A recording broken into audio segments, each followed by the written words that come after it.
This meeting is being recorded. Oh, nice.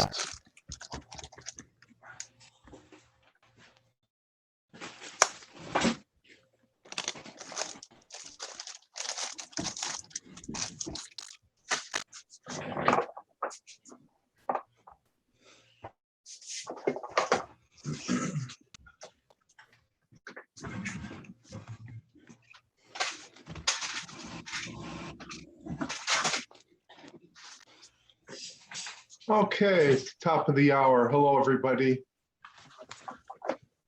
Wow. And this is unintentional, this face. For some reason, it's doing a chroma key. Welcome, everybody, to the TPUG meeting. I'm Clone 64, AKA Nico. I'm filling in for Ennio. He asked me to help him out tonight, so just having, kind of a open forum here as I try to figure out what my chroma key is doing here. Let's see. Okay, well, I'll figure it out. So, any new guests? Yeah, I'm a new guest. This is my first meeting. Okay. Darcy? Yeah, that's right. Hi, nice to meet you. Thank you. Likewise. Nice background. I like that. Oh yeah, I forgot about this. I'm usually on Teams all day, so I'm always surprised when I come back into Zoom and I see that. That's Louisiana. Oh, okay, nice. In the bayou. Yeah. Yeah, okay. Welcome. It's pretty informal, so everybody can jump in if they want to. I got on early. I was trying to figure out what's going on with the technical issues. As you can see, I'm supposed to have the C64 startup screen, but I guess I'm blending in with it with my my Vintage Computer Festival t-shirt. So that's why I'm not trying to do anything artistic here, but I saw it for a minute. It looked good. Oh, thank you. We got Marlon and we've got Dan and Grant. Let's see. Then Peter, Sam. Yeah. Welcome, everybody. There were some things that I wanted to bring up, but I can hold off on discussing these things, these items. Anybody want to jump in? I know Dan said he had his fast fingers 2, right? You didn't get 3 done? 3, yeah, 2 is finished. It was finished 2 years ago. I started recording music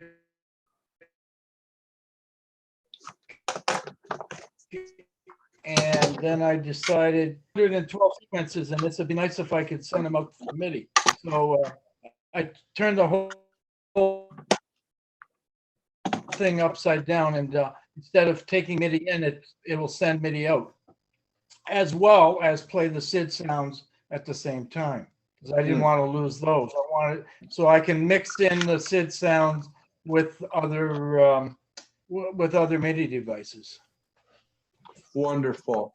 I haven't used Fast Fingers, but I've been wanting to use it. So I look forward to hearing what you have going on. Have you seen any of the video? Have you seen any video? Have you seen any of my videos online? Yeah, I've seen your videos. Yeah. Yeah. So what you guys can do is post the links. Sorry, we're getting some video feedback interference, Dan, with your connection. It's slowing down and then speeding up, just FYI. Who me? Yeah. Okay, video interference, you said? Well, it was kind of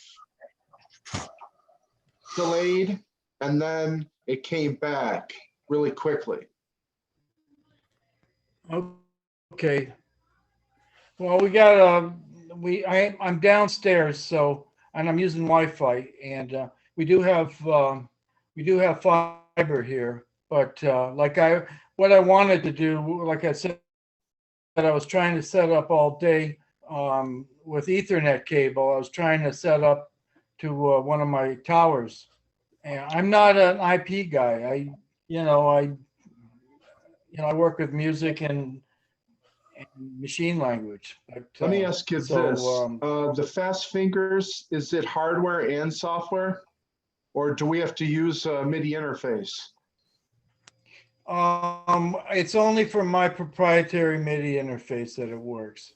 Okay, so And there's actually two versions of the interface.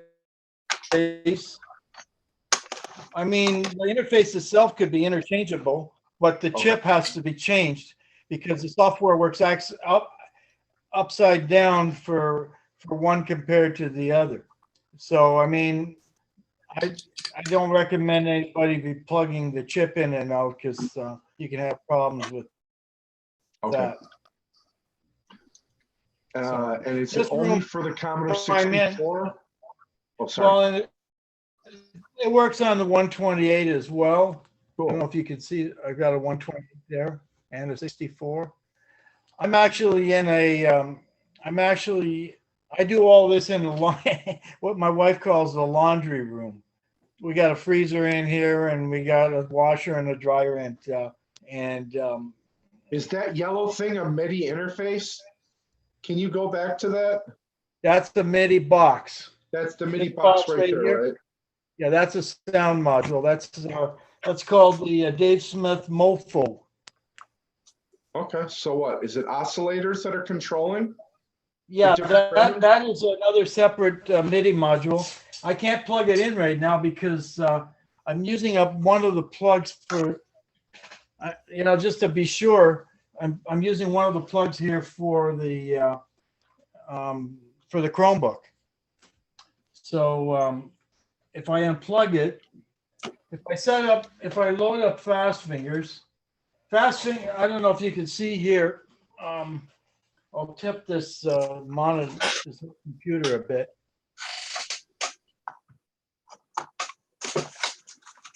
Yeah, you might want to turn it a little bit there. Right over here, I have a SD card type of setup for the Commodore. Okay, so that's what I'm using right now. And I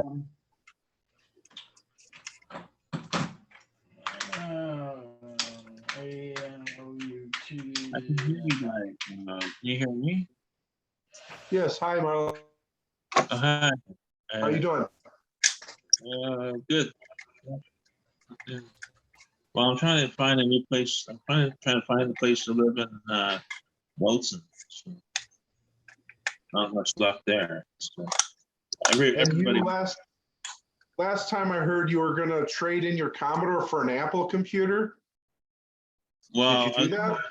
See, I have this PAL computer with lots of games, and I was going to play the games on YouTube and then try and make some money that way. And then after that, when all the games are done, I was gonna trade it to somebody else for Apple IIgs with lots of games.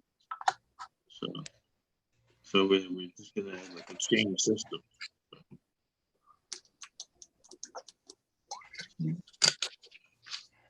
Well, good luck on your move. Yeah.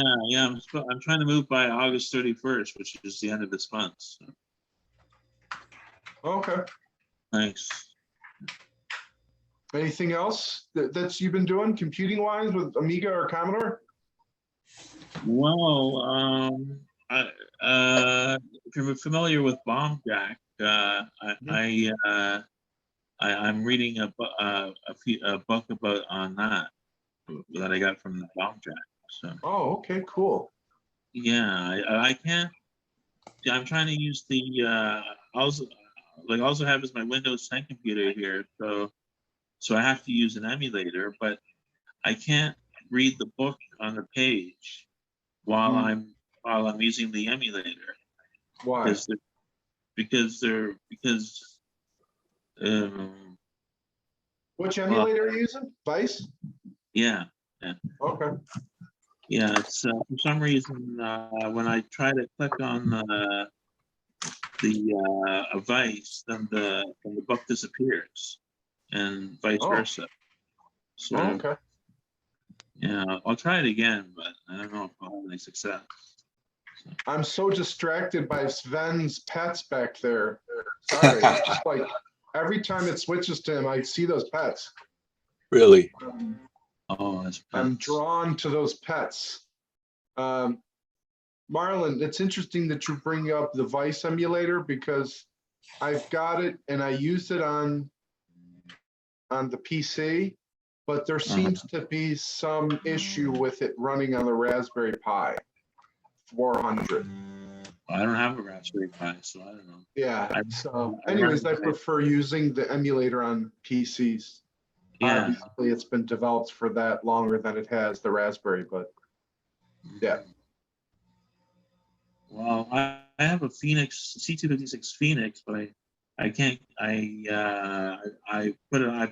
packed it away already, so I can't use it until Oh, I yeah. move somewhere else. So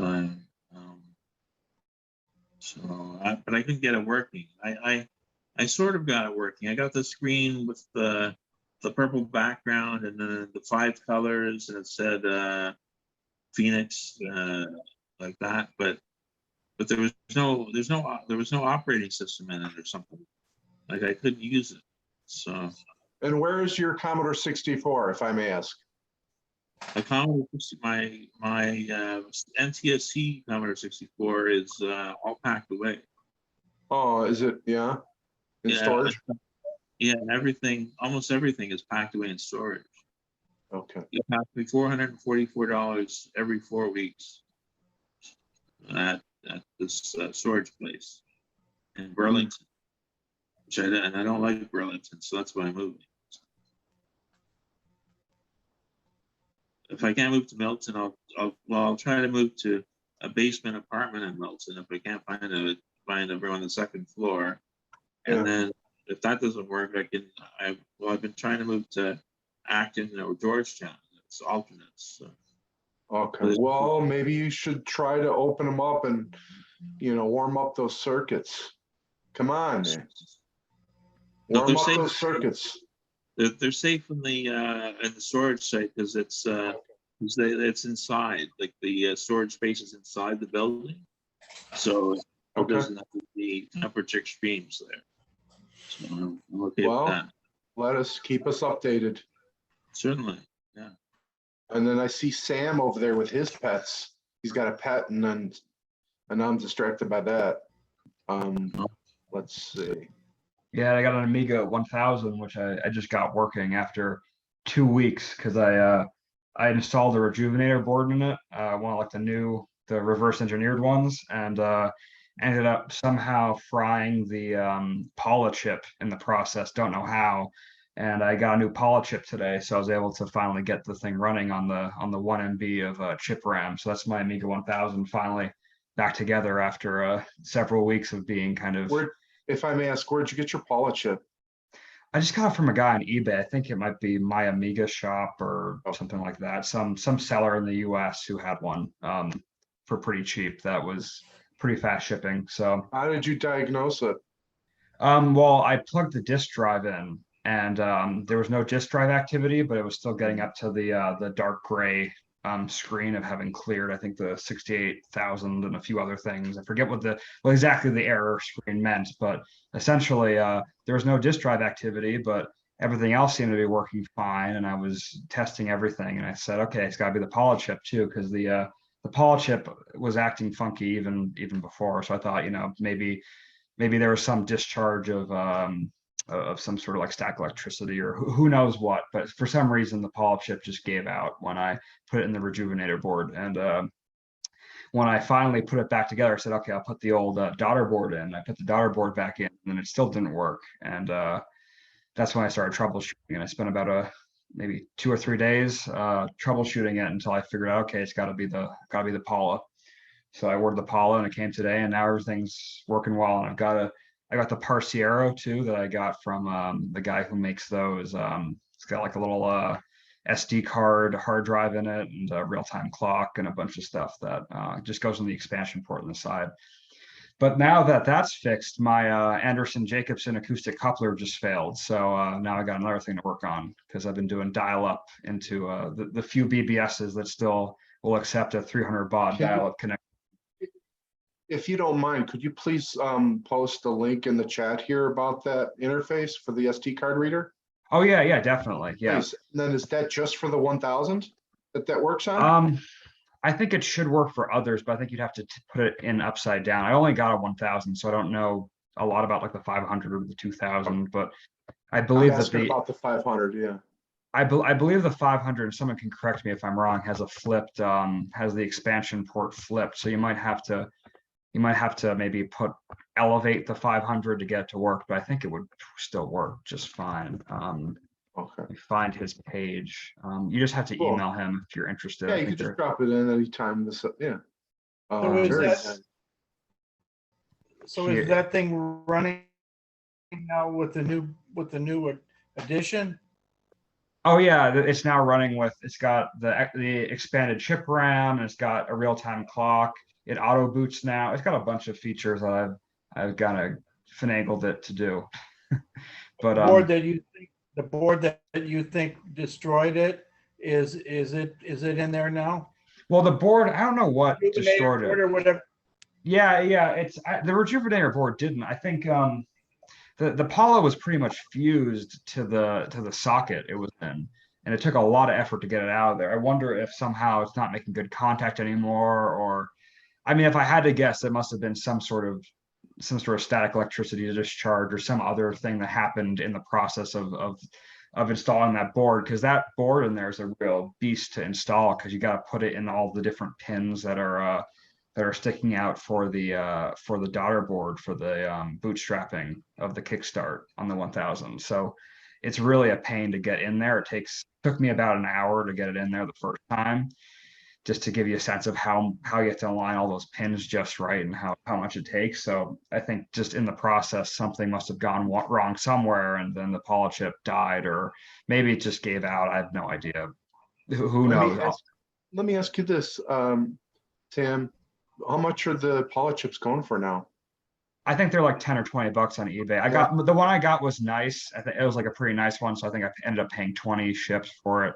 And I paid I could have got one for 12, but I wanted to get something nice to have in there because when you open it up with this new board I put in, when you open up the Amiga, the poly chip's now elevated onto the daughter board itself. So you'll just see it right there. So I thought might as well get a nice one. So if I open it up and do something else in there, I'm not staring at something I think, oh, that's kind of a pretty beat up chip, or one that is clearly aftermarket or something. I don't know if they make aftermarket ones. I'm amazed at just how cheap some of these chips are. Even for older IBM Intel chips, they're going for 10, 20 bucks. Yeah. Obviously once you start getting the motherboard and the complete system, you're going to pay, significant amount more money. So yeah, great. Looks beautiful. But yeah, I got everything restored, and that pet I have back there was not working when I got it either. It was No. Yeah, I got from the original owner maybe not a year ago now, maybe 8 months ago or something along those lines, and it had the blank junk characters boot screen, and also it had doubled up characters in the CRT. The doubled up characters were fixed with a complete recap of all the dead caps that were in there that had all failed, but the motherboard was very odd because the CPU was running, and every function as far as the computer was concerned was running fine. The tape drive was starting, its motor, everything was going. So there was no clear, oh, the RAM is dead in the first like the first couple RAM chips are dead, so it can't boot, or some other issue like video RAM. There was something else going on. I couldn't figure it out. So I sent it over to Chuck Hutchins, who took a look at it, and he figured out it was one little IC that I hadn't checked way down at the end of the board that had died and had caused this weird error somehow. Like it had partially failed, and it was basically, besides the one or two pins that weren't reading right, was just not booting. So finally got that fixed, and It actually has the original, it has an old speaker in it from Uh-huh. 1977, like the little like one note speaker. And I also have an old RAM board for it, like the RAM expansion boards that go on the side, but I'm a little bit hesitant to test it because it has a failed 5-volt regulator and a few other things going on with it. And I have the time mouth board in it, and I just don't think it's not really, as much as I'd like to have the original M expansion board in there, it's practically there's no use for it for me. But I made a little device with pet term that I can use it with dial up, which is kind of fun, which I've been doing until my acoustic coupler failed. So I have a TTL to RS-232 little Sweet. little board in there as well that does some work for pet term, so that I can just plug in any modem and then it can go. But yeah, oh, and I made I don't know if you can see it, but I made an external keyboard for it too, because it's got a little chiclet board. And I don't mind the chiclet board, but the chiclet board on mine is really, really nice. No, like none of the lettering has worn off at all or any of the coloring, and I don't want to necessarily keep using it heavily. So I built this external board. I got the PCB from what's it called? Texelec. And I put together this board that basically is just it's a full-size keyboard for a pet that is external. And I guess you can use it in the N series, like the 2001N or 4032 as well, as like a direct replacement. But I'm just using it externally right now, and it's making everything much easier because I got a bunch of old coding, so a bunch of old basic coding books from the 70s I've been going through, and it makes everything just so much smoother to use the full-size keyboard. I gotta say, I can kind of understand the stigma around the chiclets, but overall everything works great. And I ended up fixing the cassette drive too, though it's been having some funkiness going on as well, so I have an external one just because it's more reliable. But other than that, everything's working fine now and looks beautiful. And I have to admit, I've never seen an external keyboard for the pet. Oh, I here, don't even think I've seen one at the Vintage Computer Festival. So yeah, I can go grab it. Yeah, that's cool. Thanks. So I got this set up if anybody wants to hear any of what I'm doing here. Okay. We'll get Dan. Do you mind if we get to you in 2 minutes here? Yeah, I know, I'm gonna wait Yeah, for him okay. to get his keyboard Thank you. here. Yeah, and then we'll get back to you. I know you were setting up. It I was wanted kind to. of- Oh, it went right underneath of there. Oh, he keeps it under there. Oh, okay. So yeah, here it is. So it's like it's just a normal keyboard PCB that has the right matrix for a pet. You can actually order these online. Just the PCB is sold by this guy, I guess, in Texas. I can put the link in. You can order the PCB if anyone's interested. Texelec.com is what it is. So And do you cut out a big square and then shove that in underneath, or? what do you yeah, do? I think that's the idea. Well, actually, I don't cut out anything. I just what I do is I just kind of kind of fit it underneath the little gap that's there in the case. They can kind of fit, because I got some pretty thin cables going here, and then I have. If you wanted to make it look like it was part of the pet. Oh yeah, I'd have to cut out something because I have the chiclet keyboard in there, but I prefer to have the chiclet keyboard in there regardless, just because it's the original keyboard and it works perfectly. That's actually what surprised me the most about when I got that pet, is the chiclet keyboard worked perfectly. All the contacts were still good. But this is basically just Cherry MX switches and just some generic keycaps I got off of Amazon that are blank, just because of the weird pet. Well, I guess not weird for the time, but to us now would be kind of unusual pet keyboard layout. I was planning on making some sort of key kind of overlay or something for it, but I just never got around to it because I didn't need it, because you're so used to typing that I never realized how much I just have it memorized at this point, just the keyboard layout of most computers. So I don't really need the keycaps just from where everything's located. But yeah, and then there's a little adapter here that you got to use, especially too with the 2001 8 here, because it doesn't have the same connector at the end that you can just pull off as like the later pets. You actually have to hardwire a connector onto this. And it's got this little kind of separate board here so you can connect a full size kind of real pet to it, because it's meant for, I think it's really meant for the mini pet that's sold by the Futures 8-bit.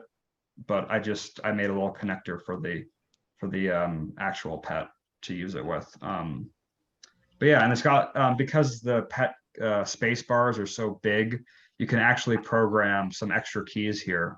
So either you can use an original pet space bar, like the really big space bar, or you can make your own kind of special key. Like if you need, an extra whatever it might be, you can make that work there on the end there, which is nice. But I haven't got around to it because there's not much that not much I would need it for. I might maybe for like the @ or like the apostrophe or something I would put down there, but I just haven't got around to it. You can do a caps lock using an LED as well, which is nice, but I didn't get around to installing that because you need 5 volts. I just didn't want to have to power this anyway. I just thought it'd be easier to just, I can tell when caps is on, or maybe not caps, but whatever the lock is, maybe the reverse, whatever the reverse, maybe I think it might be the reverse character key, and you tend to know when that's on. So I didn't need to put the LED in, but that's also an option. I was planning on making a case for it too externally, but I haven't gotten around to it just because I've had so many other projects come up in the meantime. I have a Z80 board I'm working on, and I just, if any of you are in the Discord, I just restored a C128 one of my friends sold me for basically nothing, and I just got too many products that I know what to do that I have time for. So I never got around to making the case for this, but Looks one day great. I think I Thanks, will. Nick. Yeah. Well, you're gonna have to update us on your basic programming next time. Oh Let yeah. us know let us know what you're gonna do for that pet. Yeah, I've done a few. I found a few programs in these books that are kind of interesting that I'm messing around with in terms of like demos and kind of making things just look pretty on the screen, but I haven't gotten very far. But we'll see. So if I can recommend Robin, friend of mine, and he's in the community here. He made a game for the pet called RPG Mini May. So it's kind of like a Zelda-esque kind of crawler game for the pet, and he demoed that at Vintage Computer Festival years ago. Gave me a floppy of it, and I loved it. So if you could find it, I would highly recommend playing it on the pet. Yeah, I'll check that out. One thing I have been doing too, which if any of you here have any of the have any disk images of any of these or TAP files or .prgs, I've been trying to archive all the old Avalon Hill games for the pet lately. So I have Cool. I have a bunch of them because actually it all started. I went to a store in Pennsylvania, which is where my family's from. I was in Pennsylvania maybe 6 or 7 months ago, and I was at this old retro store. And in the very corner, there was a dusty pile of boxes that were filled with these Avalon Hill games. And to my shock, it said Commodore PET 8K or 16K or 32K on the back of each one of them. And the guy wanted $10 each. I picked them all up, and here are these brand new cassette tapes. And I was looking online. I couldn't find any of them anywhere. And I asked some of the guys in TPUG in the Discord, and no one knew some of these games either. Like one of them was a first-person adventure game where you're in a spaceship, like a maze game. Like if any of you know, what's that game for the Atari? That one from CBS. It's like first person in a maze. It's like that one. But and there's a bunch of them. Like there's a stock market trading game, and there's a bunch of kind of World War II battleship simulators, and there's 1 or 2 that are on Zimmers, but only 2 or 3 of them. So I've been trying to archive them all, and I think I have about 10 or 12 of them. I've sent a recent file into the Discord of just some of the games. If any of you guys want to check that out, Yeah, there's can one. you send a copy? Yeah, I can actually send one in the Zoom. Okay, One of the thank you. games which is interesting that I had never seen is there's a text adventure that is a pet text adventure that's based on Eastern mythology called what's it called? Lords of Karma, which is kind of interesting. It's for 32K pets, but it does work on all these games except for the first-person adventure game called Voyager 1. All of them work on a 2001 8, but they're all designed for a later CRTC pets. So they should all kind of work across the board here. But here, let me just see how I should be able to post this to the chat in a second here. Got to log in. But anyway, there's a bunch of games that I've gotten here. Some of them are available online, but some of them aren't. So if any of you are interested in just taking a look, most of them are just ripped right from the tape drive. So they're just just took them from a tape drive, loaded up basic 4.0 and just did disk save or save quotation comma 8 to get them onto a disk. And you could, I assume you could run these on an emulator if you don't have a pet. Yeah, I ran them on an emulator online. I haven't tried them on Vice yet, but I think that they should work on Vice as well. So I'll get those into that as well. I don't know what the copyright issue is with these games, but I've got the Commodore Archive project that we've been trying to focus on over the years. So we take a lot of discs from Vintage Computer Festival. People come in, and then Demonger X, one of my buddies, sits there the whole weekend and he's archiving discs. So I don't know if this is something that we could put into the archive. Do you know? Yeah, sure. Well, I don't know, but my gut feeling is that because there's a couple of them already online on Zimmers, and that those haven't been taken down or had any issues. So I assume that it's fine. Okay. But I'm just asking, I have no idea. The only other thing I've archived though, I did have when I got my C64 a while back, it came with a complete copy of the Bible, interestingly enough. Oh, It was really? on like 30 different floppy disks, get all the text onto it. But funnily enough, it had a picture disk of like printable Bible images for your dot matrix printer, and it had basic Bible games. So had biblical figure hangman, and all these different kind of religious themed things. It was made by some company in like North Carolina in the 80s, but I archived that as well. I think that's somewhere in the TPUG server, Cool. just for fun. Send all these in the text message if you can. That's great. Yeah, I'm just trying to figure out how to send these on Zoom. So you're gonna have to give me a Sure, minute here. We're gonna go to Dan now. Yeah, go for it. And Dr. Claw came in, so I'm gonna I'm gonna let Sam do his thing. Dan's gonna show us fast fingers, and then Dr. Claw's gonna talk about his BBS. Does that sound good? So thanks, Sam. Dan, let's go with you now. Okay, I'm not gonna do an in-depth demo because of time constraints and things like that, but I'm just gonna show you a few things that I've done with this. So as of 2 years ago, it was finished, and what it was basically MIDI input to control the SID chip or to play the sounds on the SID, and plus I had a sequencer and other things. Now with this, I said, wow, I have all these sequences. Now I have to send them out to MIDI because it's just it seems like a waste without doing that. Now I don't have a mixer here, but this speaker that I'm using has 2 inputs. It's got an RCA input, which I use for the Commodore, and it also has a 1/4-inch phone jack, which I use for this here device. This here is what's going to be playing some sounds along with the fast fingers. This is called the Dave Smith Mofo. This is just a MIDI sound module. Sweet. Okay. So I'll just play a couple things with the sounds of the SID, then I'll turn up the volume on the Mofo.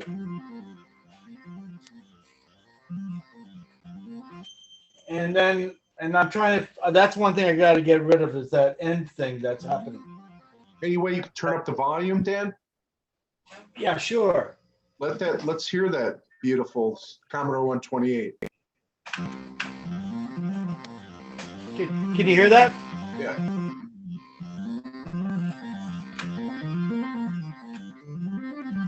And then there's different sounds, of course.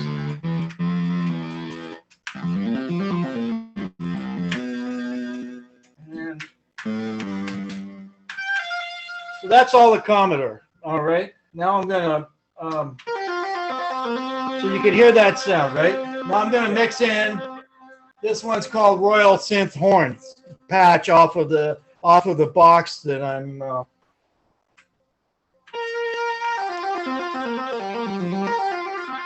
I'm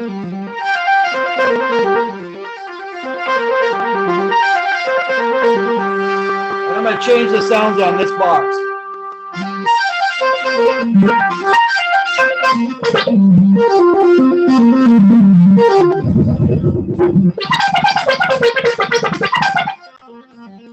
Is that last? So what's that?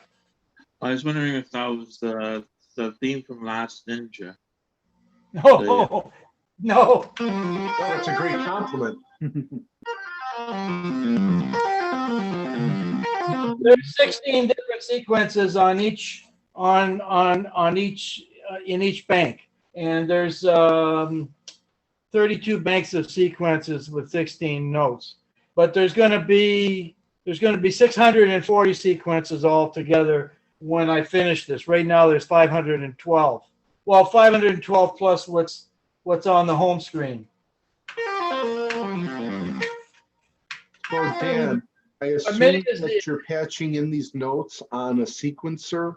Is that how it's working, or how is this music being generated? The sequencer is built into Fast Fingers. Okay. The sounds are all from Fast Fingers, and except for the ones that I'm playing on the external MIDI module. All the sounds come out of the. Right now, I've set it up for MIDI Omni mode, which sends it out to every device that's on the that the Commodore is plugged into.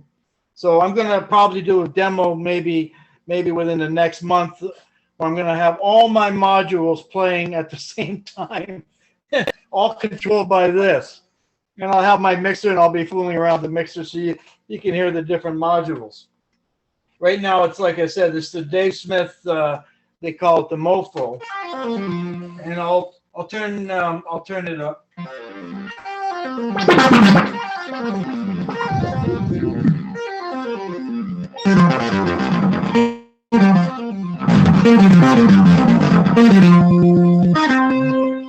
Okay, now there's I changed the vibrato yesterday on here. I made the vibrato a little stronger. I doubled the vibrato. See, that's no vibrato. So I added that's on the SID chip. And and then the other new features that came to Fast Fingers 2, which are also on Fast Fingers 3, is Sparkle, which is kind of it's kind of a weird effect where it plays a bunch of different waveforms.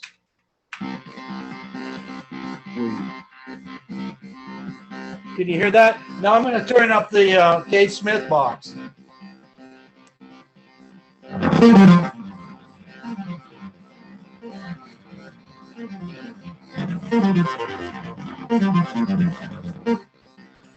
And of course that goes up and down keys. That's playing.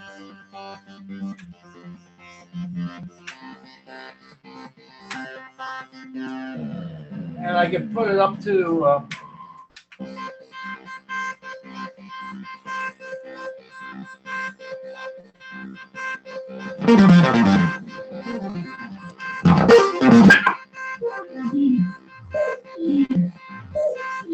Did you hear what Claude said? Sounds like there's more music into the radio station. So the Commodore is controlling all of that. Both of those sounds. The sound is coming out of the 64 and the Dave Smith at the same time. I love it. And I definitely see the musical applications to this. When is Fast Fingers 3 going to be released? I'm hoping by the end of the year. I hope.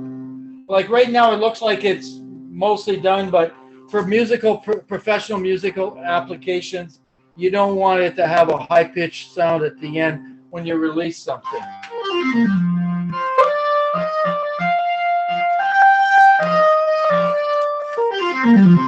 What year was this developed?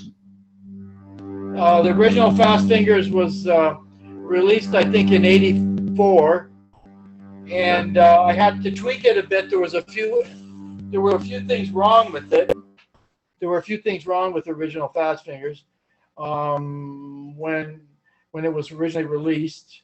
And I had a customer then after I retired 12 years ago, I got back into this project.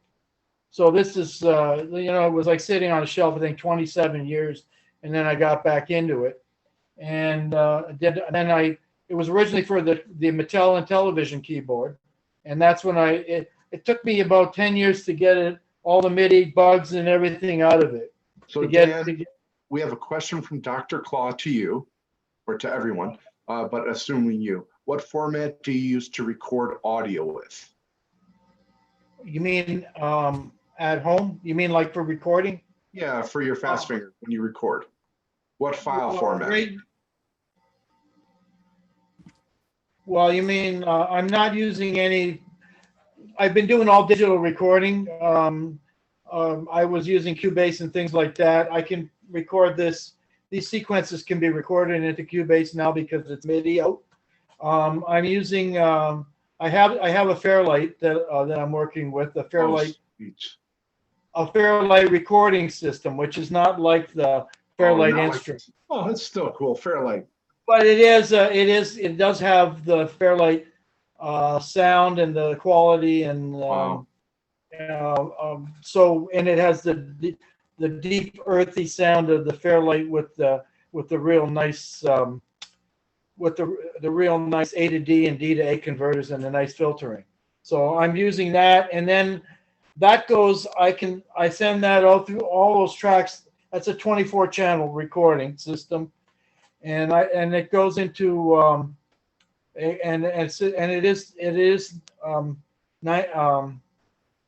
is a 24-bit, and then I have that go to the mixing board and then out into I record that into a modern day IBM type computer using a thing called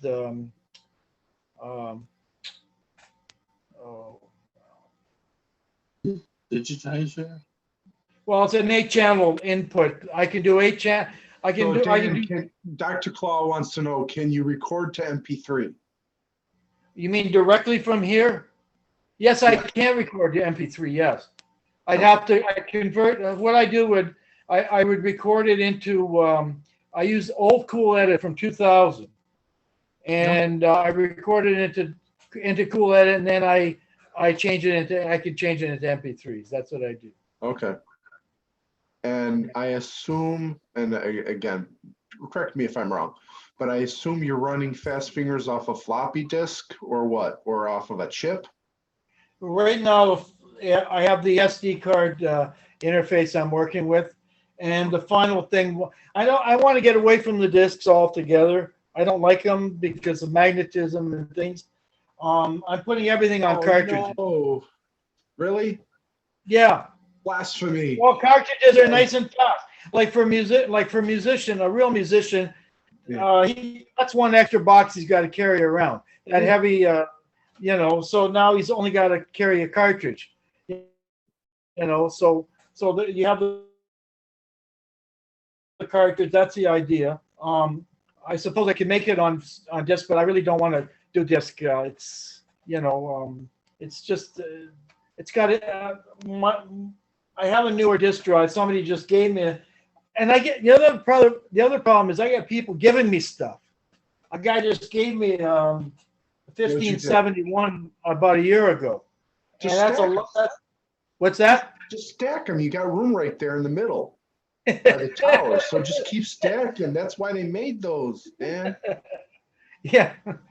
But anyways, what was I going to say? I'm looking at, DJs using this that like to do techno.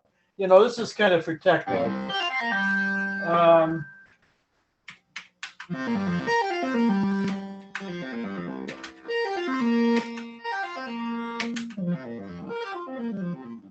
Yeah, Stefan's the stacking king.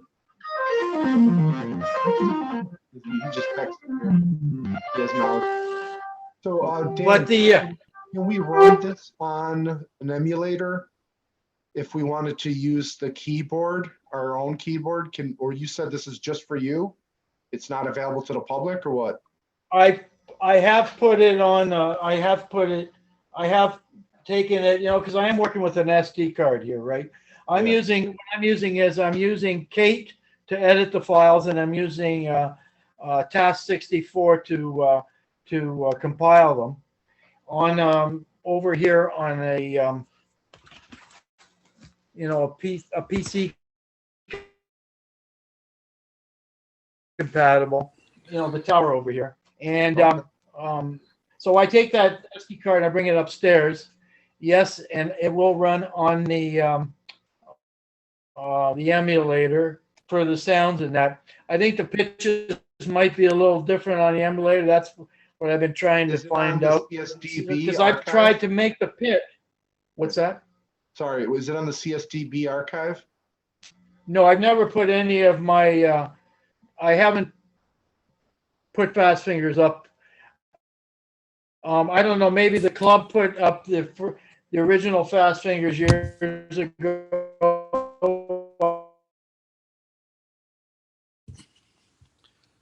I don't Meltdown. know. Internet But, meltdown. But the sounds are a little different now. There's a few more things with the sounds than Okay. where I'm sitting. Well, thanks for the demo. It And I says look my forward to internet connection running it. is unstable.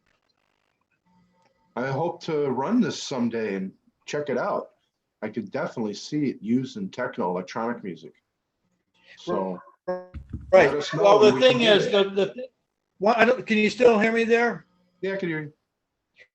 Okay, the Fast Fingers 2, I was thinking more of techno DJs. So I have an actual on the screen. It's actually like a tape recorder with play and stop, run, rewind, and that's not on here. What I might do is I'm trying to get the continuous play to work so you can walk away from it. So because Gotcha. the other version did not go out to MIDI, but it played and it transposed up and down automatically. This does not. This is not. I cut a bunch of stuff out so I could fit the MIDI stuff in, and I want to fit in the full 640, 640 sequences. And each sequence bank, there's 16 sequences in each of the. It's 32 right now. I think it's going to be 48 sequence banks, but they're based on chords. So one sequence bank would just be like any combination of like a C major chord. C, E, G would make up those sequences. And another bank would be a C minor chord and all the different kind of C. And I try to make the sequences musical. Yeah. So when they're in a bank, they'll be. So that'll be it. I don't think I'll say anymore. I'll let you guys go on. Well, Dan, it sounds like you've got not only a strong technical background, but you've got some music theory too. And well, a little bit. I'm a drummer, so I'm a drummer. That's my musical background. But I use I have a little cheap thing. I got a little box that I bought like 30 years ago, and it has little LEDs that light up on it on a keyboard, and I hit like a D major seventh or something on it, and it actually lights up the keyboard. So sequences. So anyways, I'll let everybody else get into this. I don't want to take over the whole meeting here. Oh, no, that's great. Stefan wanted to see my boombox, so there's my boombox and keyboard. So I'm gonna turn the volume down on this so I don't go deaf. Dr. Claude, do you have a question for Dan or anybody else? I'll let you guys come in.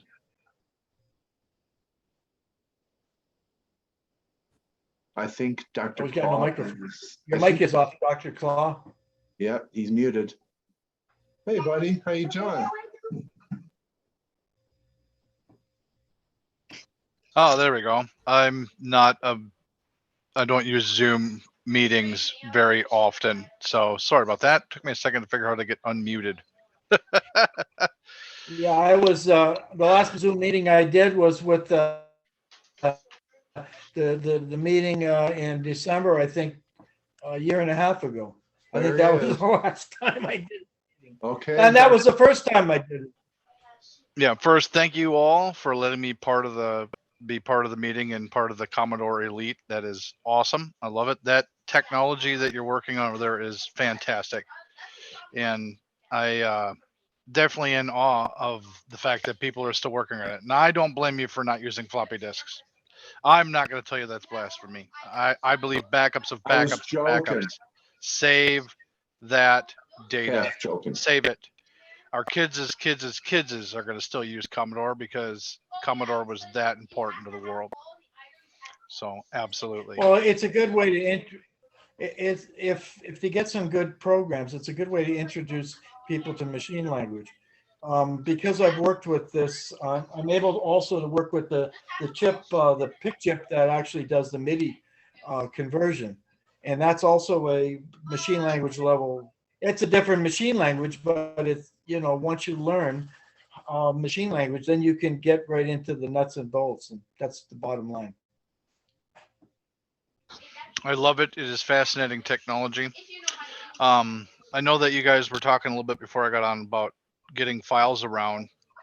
I do want to spin back up a Nextcloud service for all you guys so that files can go back and forth a lot easier. I have a server that's over at Nico's house, and I'm hoping to get some time to go over there when he has space to set it up, because servers, I don't know how many of you are familiar with enterprise grade servers. They're not little. So his space currently, or well, at the last time that I was at his house, did not fit an enterprise grade server. But I would like to get that up and running for him and have Nextcloud service. I already have Nextcloud services running out of my house, so I don't have the server space for it anymore. And I don't know if you could see it, but behind my kid, there's a server grade, enterprise grade server back there that is already only down to only 1 terabyte of data left. So I don't really want to fill all the way up. I know that might sound like a lot to some, but it is definitely not when it comes to enterprise grade stuff. And I don't have the room to add that onto my connection, but I definitely want to help get that going for him so that all of you will have it. Plus, it'll replace Zoom meetings. It has screen sharing, video sharing, everything, all that built into it, collaborating. You can program together. You can live program together on it, write your software and collaborate live and see the changes somebody's making, teach each other things. It is fantastic. So once it is in place, it will be an amazing thing for all of you to have. We just need to get him to register a name. Have a .com or something. Yeah, thanks, Dr. Claw. Yeah, we're gonna have to get on that. I wanted you to get a chance to talk about your BBS.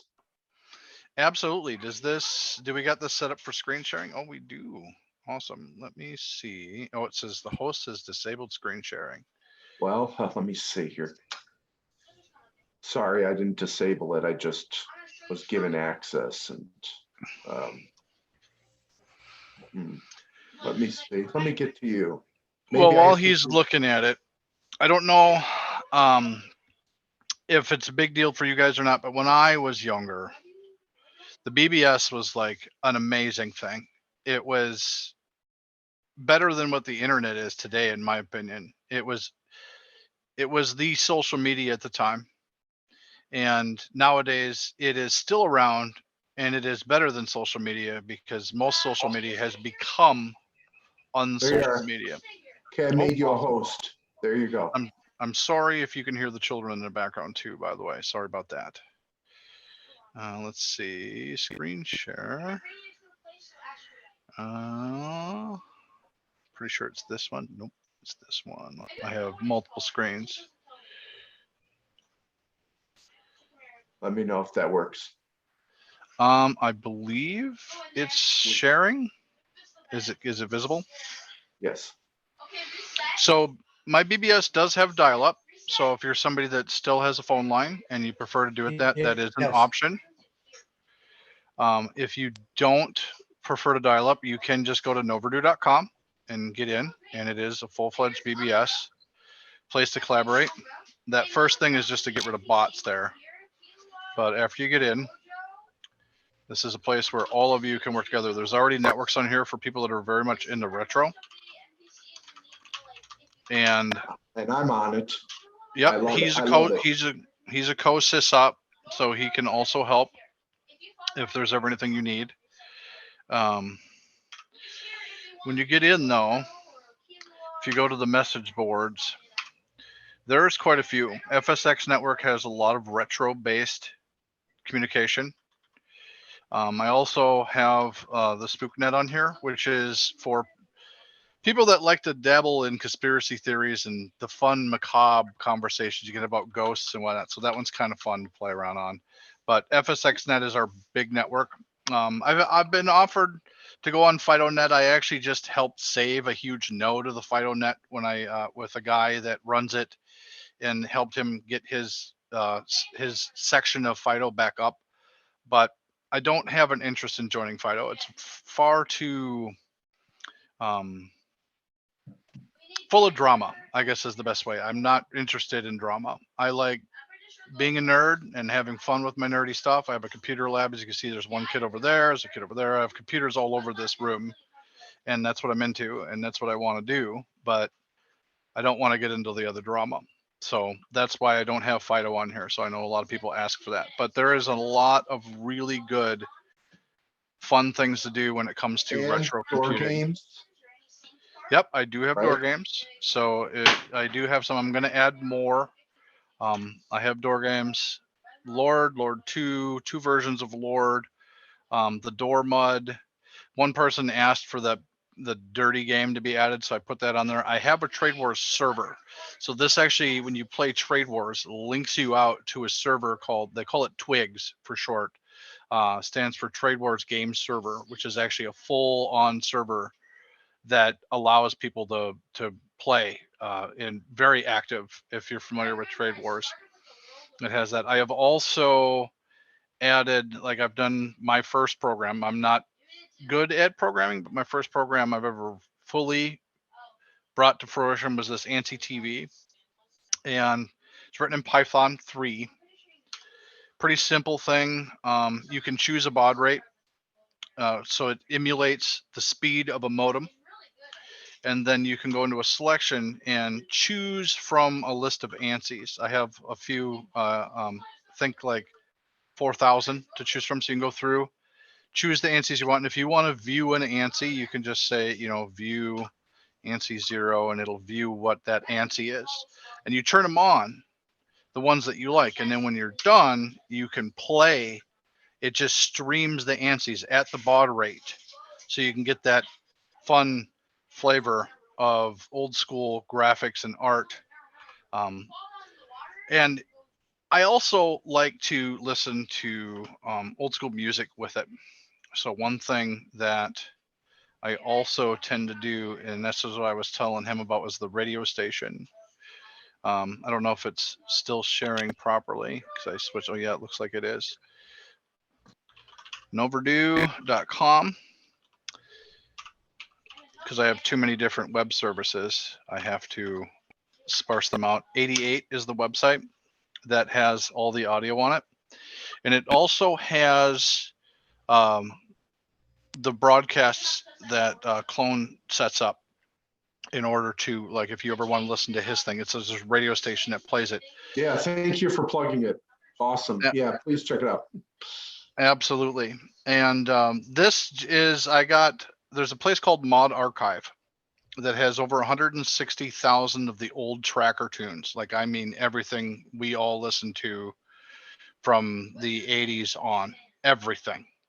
I took the time to convert every single one of them over to an MP3 so that they could be on this radio station. It's commercial free. All of these are mod trackers that Claw converted. Yes, and they're tracker files. how many mods do you think you converted? Well, I converted over 160,000, but I also went through and trimmed anything that was shorter than 30 seconds, basically, and anything that was longer than an hour. Because obviously, you know, you don't want to listen to the same song for an hour. Plus, there was a few that had infinite loops, and anything that had an infinite loop, I removed those too. But other than that, you can actually come here and request a song. We'll go with one that I'm sure everybody knows. The Second Reality by Purple Motion. I have more than one Second Reality, so the way that the actual original S3M file was second_PM. And if you put it into the search and hit enter, it's right now searching through all 144 some odd thousand that was left, and it's right there. And you just click request, and within 3 songs, it's going to play the song that you want. And then you're good to go. Now, the reason I'm showing you this is because if he's got a lot of chip tunes that he's working on over there, I definitely would love to add stuff that you're making into the radio station, or even give you your own station for it. The server's not hard to just say, create another radio station, and then give you a password, and you go on and upload music that you're making to a radio station. If you have a modern computer, you can also live DJ on it and announce your songs and talk about them, do interviews, whatever you'd like to do. And it'll broadcast live to anybody that's listening. So it is actually Can quite. you play it real quick, fantastic. just for a little? Sure. I don't know if it'll play the audio to you. No, Is the audio coming through? no. Okay. Well, Yeah, Claw, can you paste these URLs in the same chat here? absolutely. Thank you. Absolutely. So the BBS, And then how do people join your BBS? just go sign up. It's I have SSH. I have Telenet, so if you're old school, it will work on a Commodore. There is an ASCII version of the screen, so if you cannot support ANSI, you can use the old ASCII. If you have a computer that was made in the last like 20 years, it should be able to run this software that I'm putting in right now. That is the current BBS software that I run, but on the bottom, so the top part is the BBS, but when you get on that screen on the bottom is called Netrunner, and it is made by the same guy that wrote the BBS software that I use. It's fantastic. It runs on just about anything. They have 32-bit and 64-bit, so anything, like I said, anything made in the last 20 years will run it. And they also have it for both Linux and Windows. So even if you're a Mac user, you can get that to run on the Mac. You just use the Linux version, typically 64-bit if it's a newer Mac.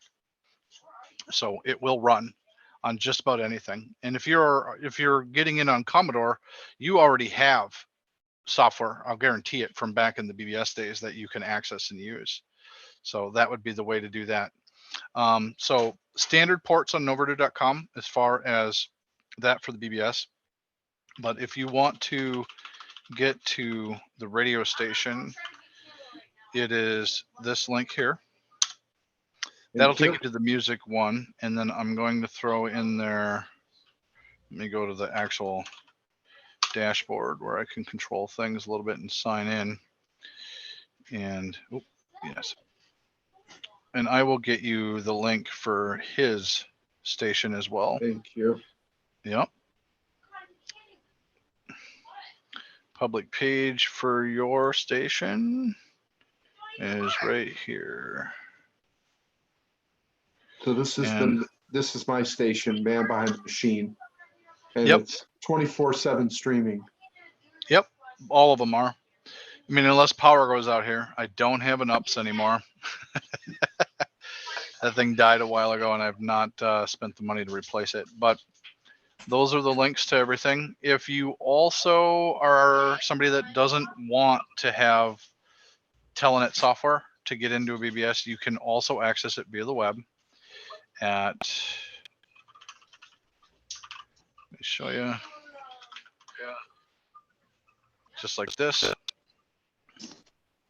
And it is basically a Telenet client built into the web, and it'll let you connect up and use it through the web. So that way you can also connect to the BBS with a telephone. So you do not need software. The keyboard on it's a little weird because it obviously has to emulate a keyboard that has all the keys. Like a phone doesn't have the escape key, for instance. But if you get used to it, you can even get onto the BBS with your phone and use it that way. And you just click connect and you'll see it'll just get right onto the BBS. Oh, maybe not that time. I'd be willing to bet that I have to go in and reset the connection for it, and that's quite possible because I was doing some work adding in a door game. So sometimes when I'm adding in door games, the website sort of things doesn't work. If that happens, I will get it back up within a day or so. I don't know why that happens. Go ahead. See it. Bye. Bye.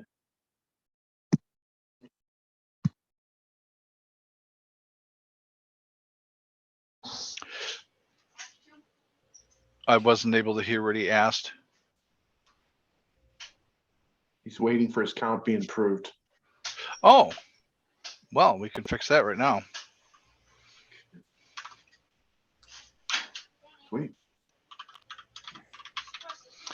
Doesn't hurt for you to see this because this is how you have to do it. There you go. And Well, there you go. So I can't update your user account while you're on. That is a Linux security function. So you'll have to sign out for a minute, log out, and then I can up your privilege. And I'm going to give you elite privileges because I intend to add more retro stuff to the board that not everybody will have access to, because not all of it, some of it is in the gray area as far as copyright stuff goes, because, you know, it's what are you going to do? Try to save the world as much as you can, but some stuff you cannot get anymore, and it's still technically something, you know, that's copyrighted. So now I can go in I have here. a question. I have a question for you. Sure. The question I have is, number one, is it easy for people to rip these things and put them on their own MP3s? Are you actually giving them the files, or is it like a streaming channel that you're playing? The radio station? Yes. The radio station streams continuous MP3. So if you were to try to copy it, which technically anybody with a modern computer can, I can literally just record something if I wanted to and record it to a file and save it. It's not going to be as good a quality as the original, obviously, but what it plays is a constant MP3 stream. Okay. So there's no break. Like when it switches songs, it fades one song out and fades in the next song. So if you were to just record it, it would just record forever. Okay. All right. So that was one question I had. And the other question is, like I've got 2 CDs I did that were but they're not done with the Commodore. But they are electronic, very electronic. But they're both contemporary Christian music. So I was just wondering if you had a channel like that. Well, that's what I was saying. I like all kinds of music. I listen to just about everything myself. So I don't have any adversity to one or the other, or like one more than the other. I mean, techno, I probably lean more towards just because it's what I grew up with a lot. But if there's anything that you want to add, you know, or if you want your own station, I can go in there and tell it to create a radio station for you. And you can just go add whatever you want. And it'll play 24 hours a day. So Claw, I think I need you to exit out whenever you're done here, because I'm sorry. You're overriding mine. No, that's okay. Unless you have something else to show on here. I was just showing the BBS and getting connected because it's a way for everybody to stay connected even when people are busy. You can add rumors about each other in there, which is kind of fun. Yeah, that's fun.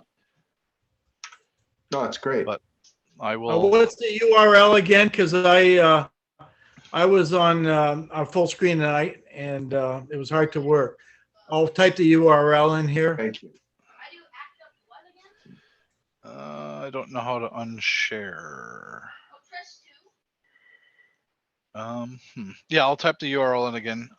So there's 3 ways to connect to the BBS. You can SSH Telenet, or you can get on through the web. Noverdue.com is the website, or is the address that works for all 3. If you are coming in from the web, it isn't on the standard port. So you need to do noverdue.com 808 to get in Wait from the web. a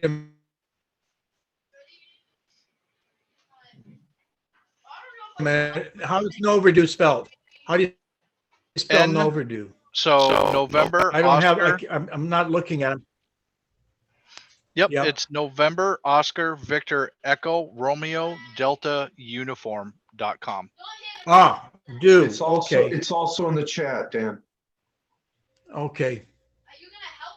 That was the name of my first original BBS that I made back in the 90s. And I just kept the name, basically. I'm wondering why I can't, it's telling me the site can't provide a secure connection. Did you say I have to do /88 or something? So if you're connecting to it through the web and you're not using a client like a Telenet client or an SSH client, Right. then you need to Is it it's gonna HTTP or HTTP? Yes. it's HTTP. I didn't go through I'm using my secure channel for something else. That's my private Gotcha. Nextcloud service. So I use the free Let's Encrypt thing, so you're limited in what you can do with that. I've thought about switching over to using like a single port through. I'm trying to think of the name of the service that lets you basically have as many as you want, but I haven't done it yet. Cloudflare, that's what it's called. You can set up Cloudflare for it, but I haven't done that. It's time consuming and I haven't taken the time to rework the entire network over to it because I have a fairly sophisticated network as it is. I don't know how to not share. All So right. I don't know if it's No, it's good, Dr. Claw. It was just overtaking my system here, so I couldn't access certain functions, but yeah, that's great. No, I like it. Obviously I'm using it, so I think David Bradley and others are gonna enjoy using it as well. Yeah. And I know Dr. Claus put a lot of time into this, so thank you. yeah, no problem. Anything else, Claw, you want to show?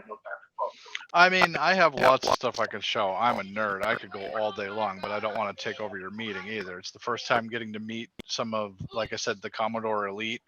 I'm very honored to be able to be part of that. And I'm not going to totally take over your meeting. If you have questions about the BBS or anything that I do, you're more than welcome to reach out via the BBS if you want. Once I see people are on there, I will upgrade your access so that you can just get on and communicate with people as much as you'd like. There is also like aside from the networks, there is a chat on there. On the main screen, it's the exclamation point. Every Friday at 20 GMT, which depending on where you are in the world, I'm pretty sure you can figure that out. There is a meeting of a lot of sysops go there. People that go to BBSs all over the world get on and meet each other, and it is a really fun time.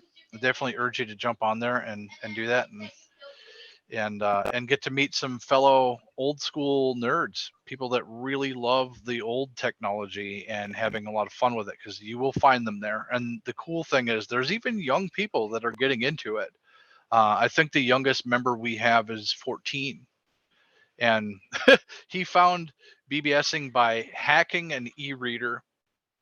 I don't know if you're familiar with what an e-reader is. Some people know what they are, but they're the like black and white old Amazon tablet type things.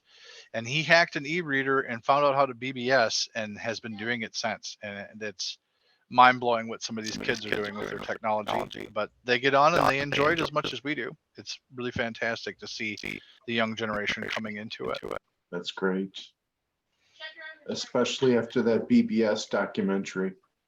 Yeah. Yes. If you have not seen Back to the BBS with L and L's Geek Lab, L gets on a lot of Fridays. He goes by Hijinks. He is amazing for the scene, and I definitely recommend talking to him if you ever get a chance and watching the YouTube video Back to the BBS from start to finish. It is an amazing documentary. He has poured a lot of hours into it. It is really well done. Goes It's over on Netflix, right? everything. No, it's on YouTube. It's on YouTube. Okay. Yep. And if you get the itch for more BBSs, I put a link into the Telenet BBS guide. There's well over 100,000 BBSs that are open and active that you can access if you get into the mood to do the old school BBSing, surfing and stuff. I love it. I'm telling you guys, I've been logging into his BBS and I just feel relaxed. So thank you. Thank you for preserving that, Claude. I know Sam, he's looking, are you on that term for that pet or what? Yeah, I've got an Anderson Jacobson acoustic coupler hooked up to this pet, but I do also have a Wi-Fi chip enabled modem to do telnet with as well. So if you do have a phone number, I could call in, but at 300 baht, which might be a little slow given all the graphics, but I can do telnet on this up to 2400 baud. Choose ASCII when you get on, and I will post the link right now for the dial-in. The dial-in system is hosted by a guy. He's got several different numbers, and the way it works is the password that you enter when you first connect chooses what BBS it dials. He's got that entire 100,000 some odd list in there. Trying to find where I put that link. Here it is. And he even has like a toll-free number, but here's the link to that. And he's basically a phone hacker, and that's something that he did from back in the day. And he's got some really amazing setup over there, several lines to choose from. And depending on where you're located, Claude, do you have a phone number that he can dial into Overdue? This is a list of them. This is the link I put up is a list of phone numbers that you can use. Okay. Any one of the numbers in that list. And when you connect up, it'll ask for a username and password. And this has all 100,000 BBSs in it. And my username and password is down in the end. So if you click logins at the top, it lets you look at the list and you can look up any BBS. Let me go find. I'm pretty sure Noverdue is just Noverdue at all lowercase. But I'll go double check. Claude, you want to bring your BBS back? You mean reshare the screen? Yeah. I can. Or Sam want to do something, or anybody else? Anybody else want to show something, by the way, after Claude? Well, I actually, there's something that when I was going to get that Bible program I described earlier on, it's on another machine of mine that has an SD card reader built in. I actually found a folder that reminded me of a product I was working on. I found a copy of, if anyone knows this, Basic for the Commodore PET, released in 1977, and it's an original learning basic program on cassette. And I talked to some of the TPUG guys who are in the Discord, and they said that they've never heard of it nor seen it anywhere. And it's in multiple tapes. I have all of them, and so I'm actually in the process. Have you converted them yet? I'm working on it. The problem is these tapes are in really rough condition, so it's taking a lot of work to get the programs off of them. The first tape, I was really lucky. It actually completely broke and was eaten by the tape reader right as it reached the end of the tape. So I got all the programs off of it just as it broke, because there was an old splice at the end of the tape that just gave out when it got to the end. But I'm currently almost done because actually this reminded me that I had one more tape to go. So I'm gonna get the last of these basic lessons off of these tapes and gonna get a scan of the manual because I have the whole manual here, and I'm gonna get that up too as well. Thank you, Sam.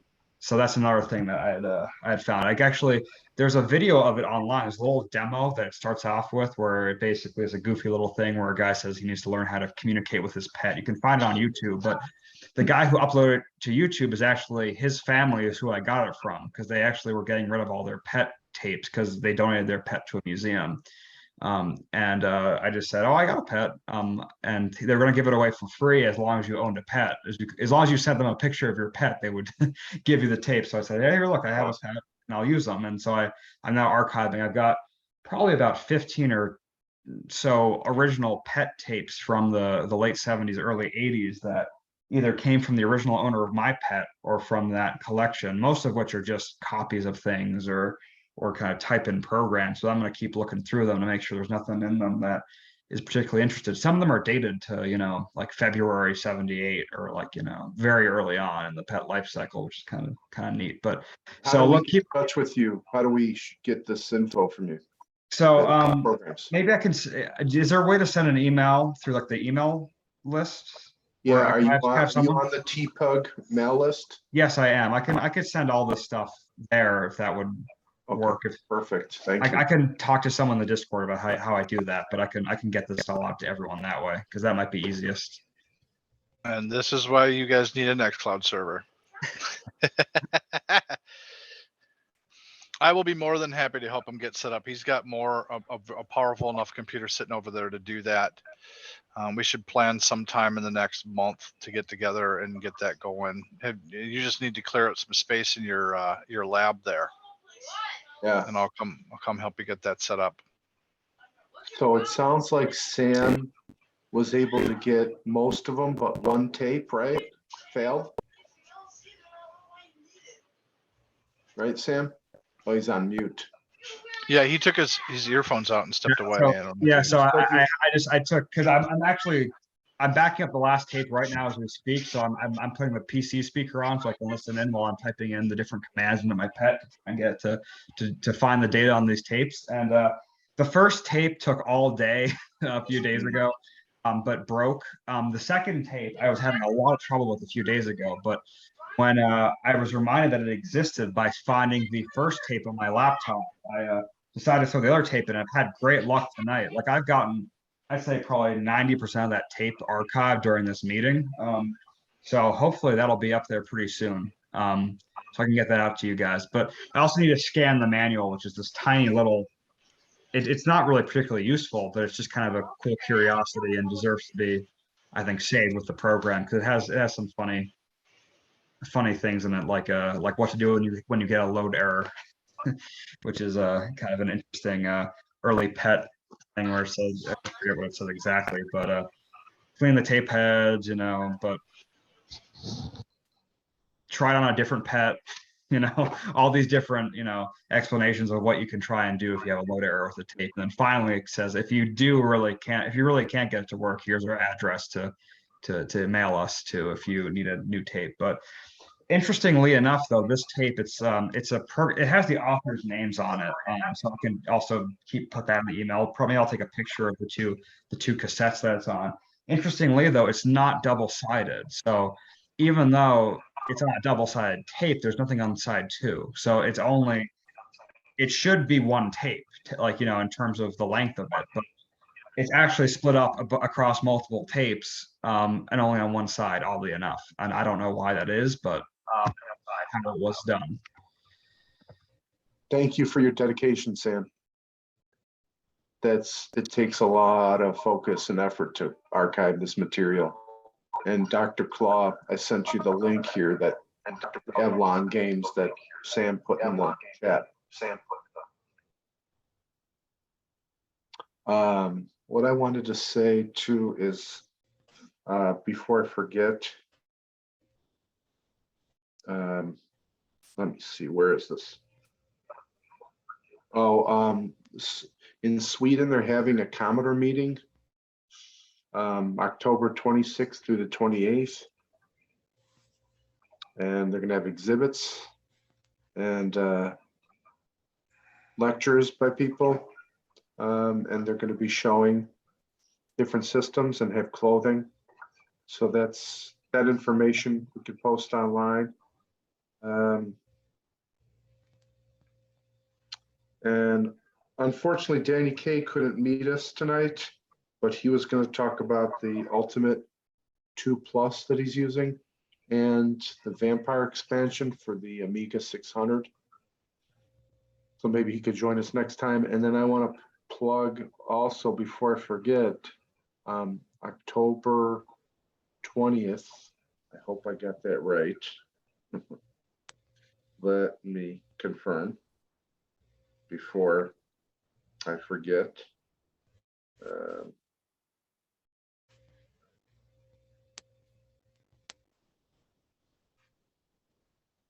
Okay. I'm very excited to announce that I'm going to be hosting Michael Tomzik, Vice President of Commodore, October 20th for this meeting. So we've been working on getting Michael confirmed for this date. He's very busy starting a new venture, but he's agreed to come on. He'll be our guest speaker October 20th, Michael Tomzik. So excited to have him on. And then we'll have an open forum so people will be able to ask him questions. With that said, anybody want to come in, chime in? I'll just add something. Yes, please. So I just got my pet 1 week ago, so I'm pretty much a newbie. However, I started on a pet in the 70s, so it's like getting reunited with a very old friend. I haven't used one since like 1980, probably. So I'm at this stage where it's in great shape. The only thing I need to do is some keyboard cleaning. There's about 6 keys that don't work, but otherwise it's running great. It's a 2001 32N. So I just wondered if anyone had any tips before I start ripping it apart and digging into the keyboard. Has anyone gone through a bit of a rebuild or cleanup of their keyboard? Many times. Just take off all the screws, undo the shift lock with a soldering iron, have some appropriate alcohol and Q-tip and slather it all over and let it dry. The alcohol for me, right? Yes. Well, you'll need alcohol. Steady my nerve. Yeah, okay. So there's a bit of soldering just on Just the shift lock. Okay. There's Does 2 wires. Anybody make a third-party replacement keyboard for that? Yeah, it's actually, you can use, 1 second. Let me put my headphones back in. I just got a program that kept getting a load error saved. It loaded properly finally. But if you were here earlier, I showed this. You can kind of see it on the desk there. Yeah, I saw it. Yeah. Yeah, if you have a full-sized keyboard pad, is it chiclet or is it? No, it's full size. Yeah. Okay. But actually, it's working pretty good. So I want to keep it as original as possible. But I was taking note. I took down the link of where you got your PCB, and I'll definitely keep that as a backup. But I think this one, most of the keys work if I pound hard enough. So I think it's hopefully just a cleaning issue. I have no doubt that if you very carefully go at it and maybe rub everything over twice, not just the circuit board, but also the pads of each key, Okay, you put it back together and it will be like new. that's awesome. Yeah, it feels great. So I'd hate to lose that original flavor. A fellow was in contact with me, was going on about these people telling me procedure, and I don't remember. He started into it. I said, no, just get the Q-tips and the alcohol. It'll be fine. And he thought, oh no, they told me there's some other stuff you have to put on and all this stuff. I said, just get the alcohol. Anyway, you know what? It works fine. Okay, I've I can do. never had one that has not come out just dandy. Thank you, Sam. Yeah, That's a good I thing to know. And thank you. just shared in the That's a chat good- real quick that oh, sorry, Dan. I was just gonna say, I'm having some keys on this 128 that are getting hard. I have to hit them hard. I had to put away for a while. It was sitting. I guess it caught some dust, and I don't know how to get at those keys. If if I can work on them. It If would that's be just isopropyl alcohol. it would be the same thing, except I think there's more things to unsolder, because every time you have a key that is like a shift lock key, you will find wires. But as long as you can unsolder, just be careful and unsolder and clean it all up and put it back together, and it'll be fine. Awesome. Thank you, Yeah. David. So Well, so I just sent in the chat though. I mentioned earlier that my first Commodore 64 came with a complete Bible on about 30 floppy disks, and Bible basic games, Bible music disc with a SID chip, religious songs, and all these other goodies that I archived. I couldn't find them anywhere, so I put those in some files on using my my 1541. Took a very long time to do, but I got all 35 of the disk images off of there, and I shared the folder in the chat for anyone who's interested. Just I don't know if anyone reads their Bible on their Commodore or wants to, but there you have it. Thank you very much for sharing. And one last thing, Dr. Claw, I I just see have you one there. Oh, last I'm still here. question. I think just- Dan's talking. I was just going to ask a question. Is there going to be a real? Is there going to be a real live? Just real quick, is there going to be a real live meeting in December? You know, World of Commodore thing, I'm not sure I have to ask any of that. Toronto. Well, we'll make an announcement.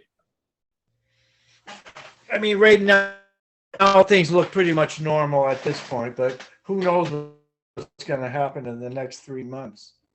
But I was just curious because I haven't been with the group for what 3 years now, and I thought it'd be nice if we actually could get together again at the at the regular meeting place. Yeah, I don't know. And I'm not trying to be evasive. I just don't know the answer. But I'll ask Ennio. I'll text him. Yeah. Okay. Are you guys all from Minnesota? I'm from Windsor, Ontario. I don't know whether I think some of them are from Toronto area.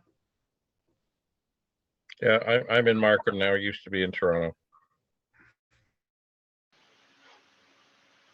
Oh, Markham is close to Toronto. Oh, we got Toronto. Stefan's from Vienna, Austria. He's staying up super late to meet with us. Thank you, Stefan. And who else? Where is everybody from? St. Paul, Minnesota.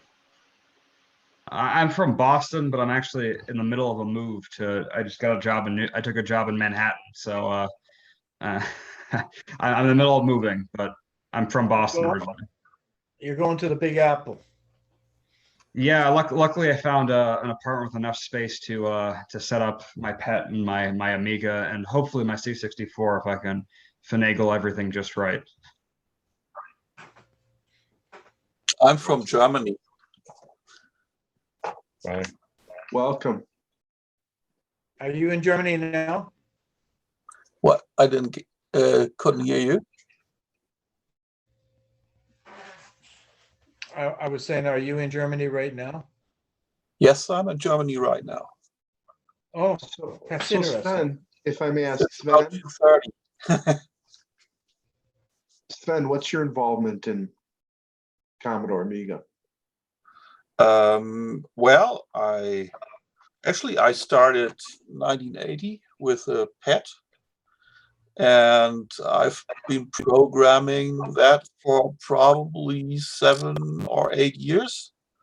And I also had a C64, a VIC-20, and then I put it on hold for like 28 years. And I came back in 2018. And I could see you got the blue fabricated case up there, right? Those 3D printed cases on the top shelf? No, it's not 3D printed. They are all original, Oh. but I have painted it. Oh, was a you painted. Okay, because there is a 3D printed blue case. No, Nice. it's not 3D printed. No. Oh, okay, nice. So my name is Douglas, originally from Toronto, 40 years in Toronto, and then I moved to Charlotte. Started out with the same type of chiclet keyboard in 1979. And I had almost every Commodore machine. And like Sven, I put it on hold when I went to university. And then about a year and a half ago, I've started building up my collection of Commodore 64s, 128s. I was just going to buy an 8032 today, but the guy said, "Oh, I made a mistake. It's actually a 4032." I'm really looking for an 8032, or what I had in high school was the SP9000, the Super Pets. That I would love to get a hold of. At the moment, David here, I'm in the process of gathering my pets. And I think I'm putting them all in one room, and I want to do a picture and do some videos. I think I've got 20 in there now. And there's a super pet, but it's not working. And there's a lot of them that are missing boards and things and stuff. But anyway, I'll be, stay tuned. I'll be working on them. The last thing I found was, and I forgot all about this, but Jim Butterfield years ago, like 30 years ago, when I helped him and his family move, he gave me a Comal 8032, but it is dead. But it may just be a fuse. I don't know. I'm not working on any of them right now. I'm just gathering to get them all together, and then I will start the assessment process. Well, a friend of mine in Seattle is doing a very similar project. A friend of his was going around to landfills in the Seattle area just looking for electronics, and I think he accumulated something like 35 pets. And he passed away recently, and my friend inherited all these pets. So in his garage, he just has a stack of, I think, about 35 pets that he's slowly going through and restoring one by one as he gets to them. So a very similar kind of project going on there, I think. Yeah, I don't know exactly how many there are to find here. I just keep finding them, and I keep moving them. I don't think it's as many as 35. Well, I went to East York. That's where I grew up, in the East York area. But I remember there used to be so many pets, all the way from the 2001, all the way to there must have been 12 rooms of pets in East York High School. So there's got to be more than 35 in the Toronto area. Oh yeah. There's lots more. I just, over the years, they find me here and there. But anyway, I will be going through. I think there's 5 or 6 of the chicklet pets. Yeah. And an assortment of others. Anyway, it's coming along. And I right now I have a pool table that's full of stuff, and I know underneath I put some pets. So, but that anyway, it's a great excavation project because I haven't been able to play pool for a very long time. The Super Pet, it introduced me to COBOL, APL, structured basic, Wacom basic. So it's very much nostalgic for me if I can get a hold of one. Where are you located, David? Who, me? Oh, me. Oh, Yeah. I'm near Toronto. Okay. Well, if you're ever charging admission to have a viewing, I'm interested. Well, if I record things and stick them on YouTube. I can never remember the name of what I think it's Dave Bradley, 8-bit Commodore man. Let me type that in here. And so if you want to see the latest, just search for that. I can do this. And there will be. You don't compete with Robin Harbour, right? From up north in Ontario? Oh, I don't compete with anybody. I just record what I pretty much just record what I would be doing anyway, hoping that somebody might be able to learn something from it in the process.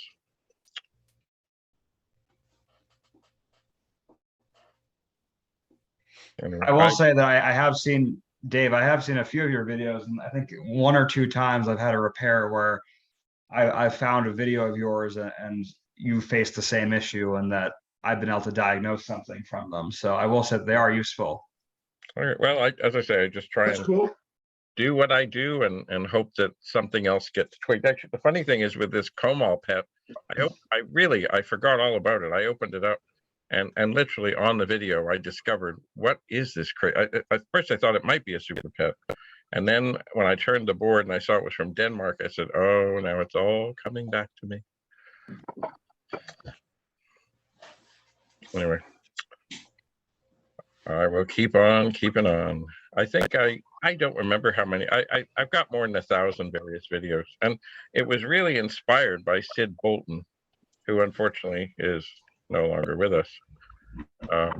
And he had a great saying, and he said, "It's not hoarding if you're organized." So I'm trying to be organized.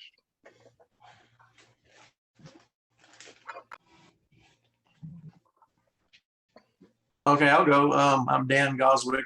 I live in North Georgia, the North Georgia mountains. I started back in the day with a VIC 20, went to 64, then Amiga. But a couple years ago, I got a broken 8032, and it's sitting there back behind me, and I fixed it. So I will say I know of everyone here. I've seen David, Bradley, I've seen your videos, and I know Sven.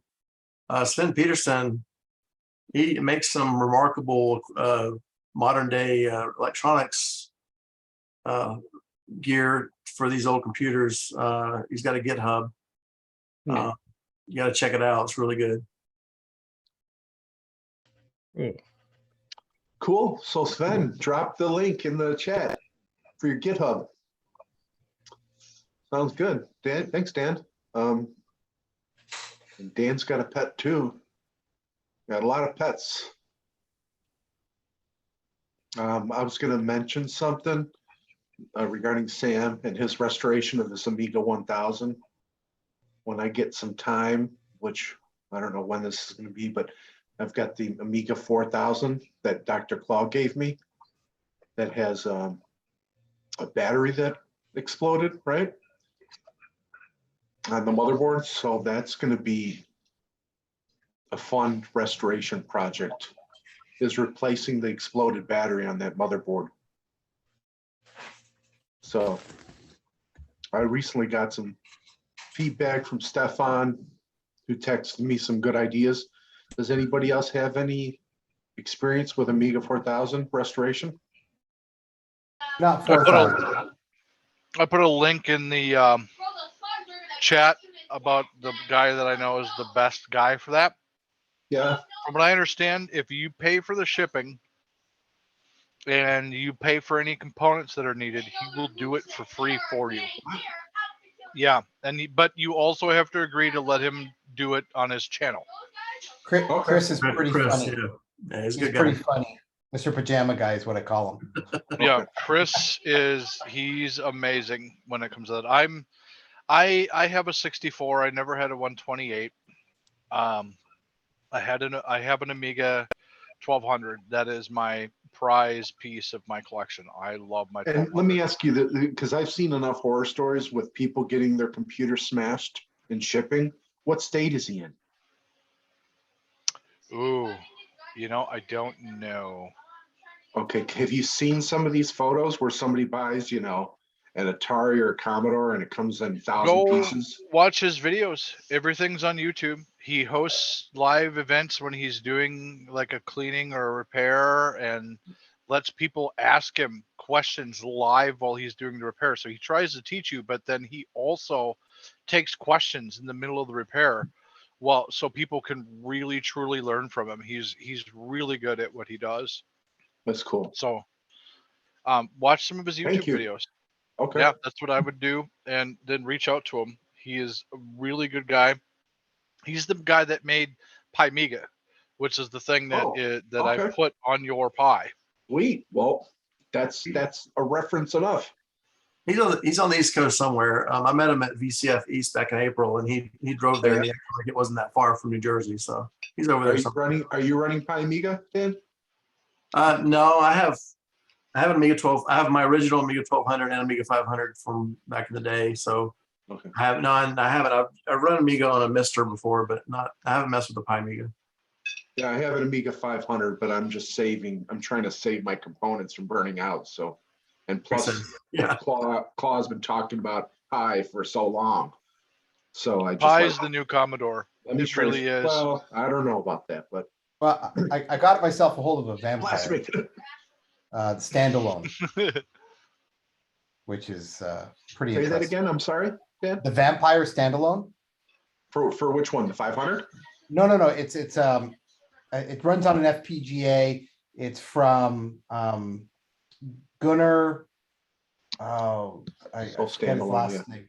He in Germany they sell them. It's basically a very small footprint of maybe 4 inches by 4 inches by 1 inch, and it emulates 68,000, and you can change it to be a stock 68,000 or 60080.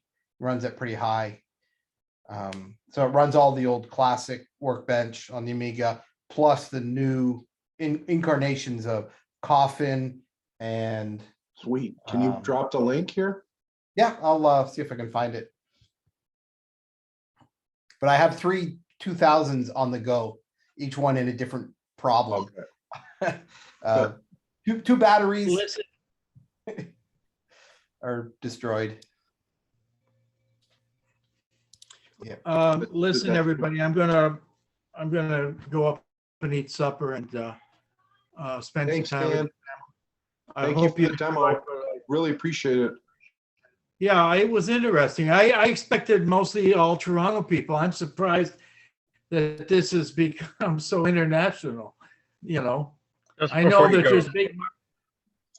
What's just that? Just before you go, one thing that would help get more people all over the place is, the site, especially on Facebook and other things, it doesn't have the word Commodore in the title. So people don't find it. They find all the other things, and the other groups thrive away.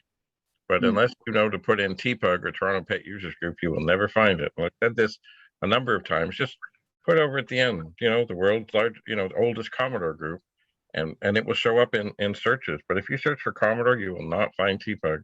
So it's a miracle how people do find it somehow. I guess links here and there. Yeah, I was original Good member point. back in the 80s before. I just, as I got back into it about 3 years ago, I every now and again, when I get a chance, I'll join and listen in. Yeah, I think it was 1979 when I first got involved. Wow. Actually, the picture right now on my screen Mhm. is from the TPUG magazine, I think, December 1984.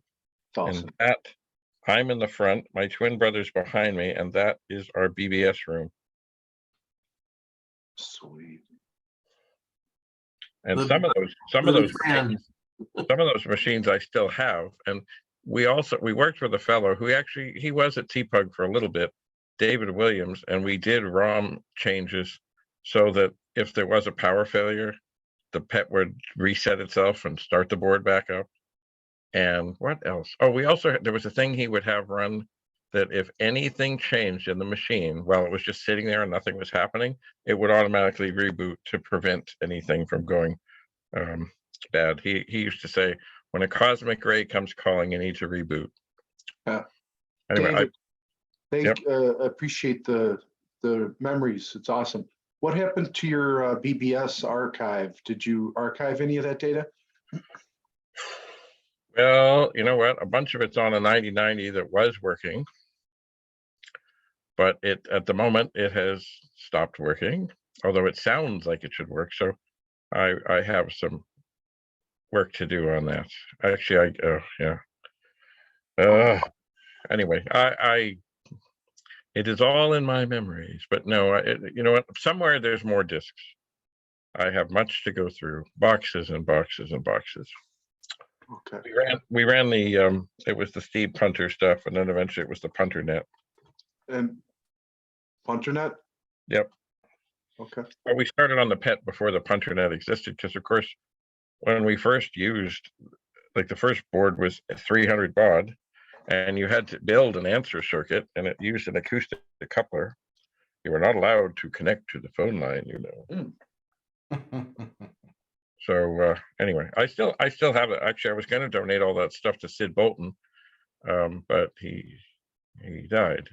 Yeah, he did. Rest in peace, Sid. Yeah, so I still have. So I'm hoping to find the discs and stuff and set things up again at some point, or get it, you know, tested out. Well, David, let us know if we can help you, you know, archive it, like Dr. Claus said.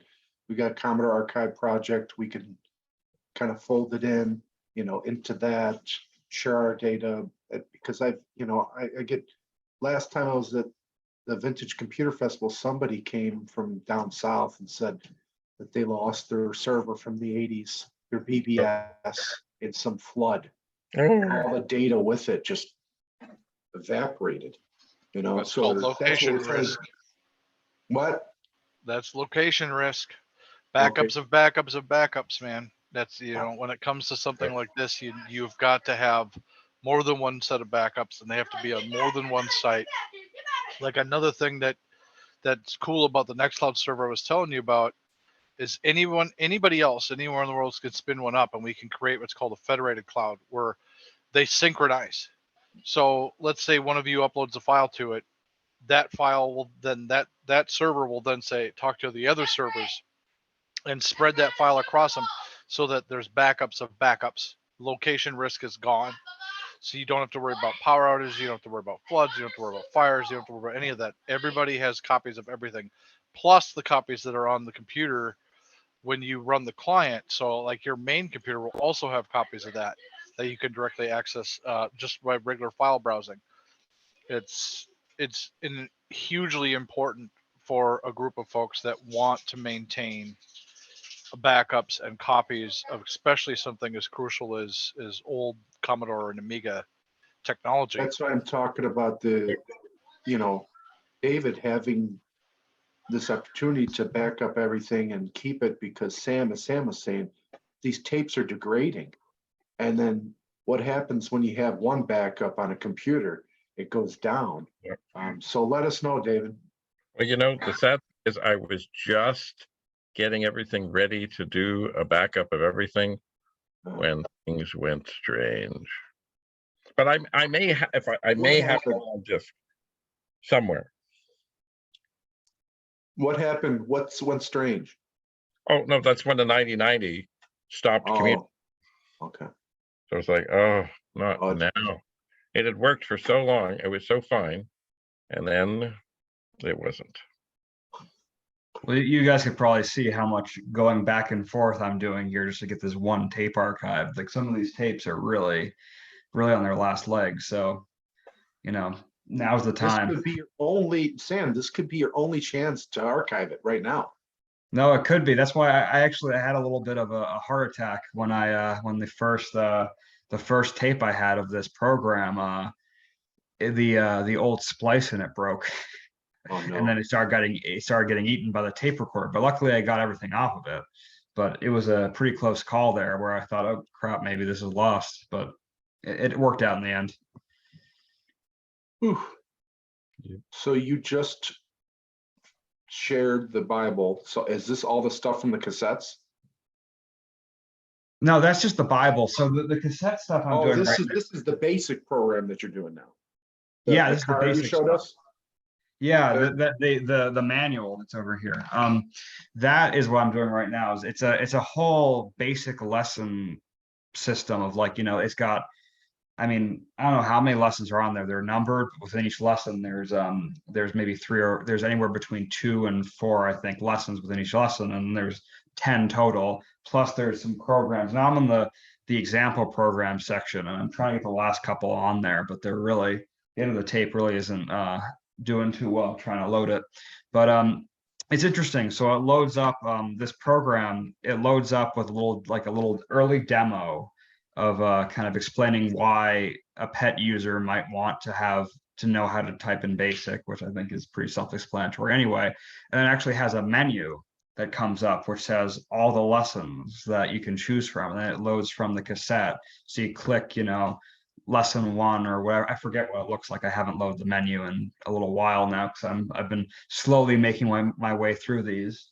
But you click whatever lesson you want, and then I guess I assume that it does some sort of like, you know, has pressing one just has it do like load, you know, whatever the lesson name is, and then it loads up that lesson. But the way it works is that I'm basically gonna have an archive where I'll have the kind of the overall menu, and then I'll have all the lessons laid out as individual programs, and then I'll have the example programs at the end. And I don't know how you get that into one tap file based on the D64 there, but or whatever the format is of these files that they're going to be in the end. I don't actually know with the I'm using an SD to pet future, but there is a way to make this into one singular tap file, so you can just load it from tape and have it run as it would have. Because I don't know how well this will run on an emulator unless you just load the individual programs, because it's expecting there to be a cassette in the drive that actually it can actually reference and go to and load specific programs off of. But someone else with more knowledge may be able to kind of figure that out. We'll have to figure that out. That'll be the follow-up, is how do we load it on an emulator? Perfect. Thank you, Sam. I know Stefan wants to show us something. He's nervous. He's from Vienna. Don't worry, Stefan, you speak better English than some people in America do, so don't worry. Stefan, you ready? Yeah, okay. Can you hear me? There you are. Nice to see you. You can hear me? Yes, I can hear you. Can see. Okay. Yeah, I just wanted to show something because so many great projects that you do, and I am more a collector, so I just wanted to show something that I have. I never showed it before, I guess, so it's the first time. And I have this one. It's a very special Commodore from Germany. It's a golden edition. Beautiful. Yes. And it's the gold. You didn't paint it, right? It's an original gold case. I hope. So yeah, this is the plate that it comes on.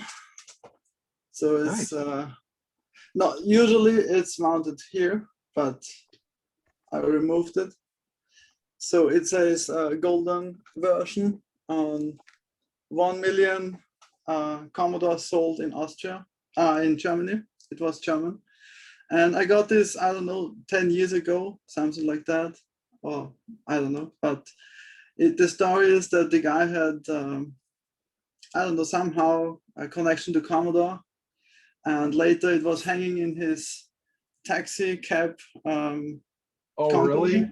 That's hilarious. And I don't know what he did for Commodore, but I think he was selling Commodores, and he got this, and it was very smoky. It was very, so it was not in good condition, so it was never really cared after.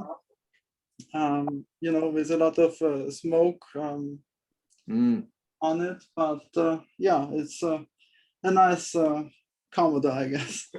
Stefan, thank you for showing that. Do you know how many of these gold, you know, 64s are made in Germany alone? There is no real answer to that. There is a number on it. Yeah, everyone has a number. I hope not that this number is twice in the world. Okay. I hope this is the only one. They hand wrote the numbers on those? Yeah, they hand wrote the numbers on it and made a special sticker. And yeah, it's not real gold, it's just painted. And yeah, so the legend says it's about 250, but there are some numbers with 300, whatever, 360 or whatever. But we don't know if really, you know, there's 1, 2, 3, 4, 5, or if they have some, you know, some gaps in the numbers or whatever. And how There's a list. I have a list. What? Sorry, how did you acquire this? I don't know the exact story how I got to that. If the guy wrote to me or whatever, or I wrote to him or whatever. So provenance.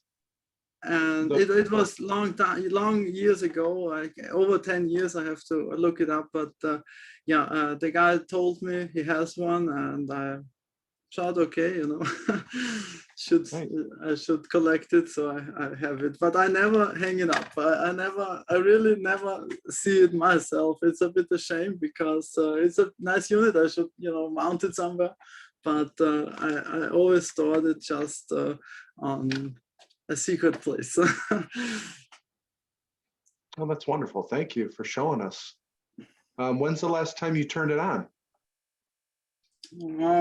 I don't know. I mean, it's just a standard C64. It's nothing special from anything. They just took the cases and dip painted it, so it's gold inside, gold outside. They never mounted this plate here, so it's just open. Oh, wow. And there is no sticker or whatever.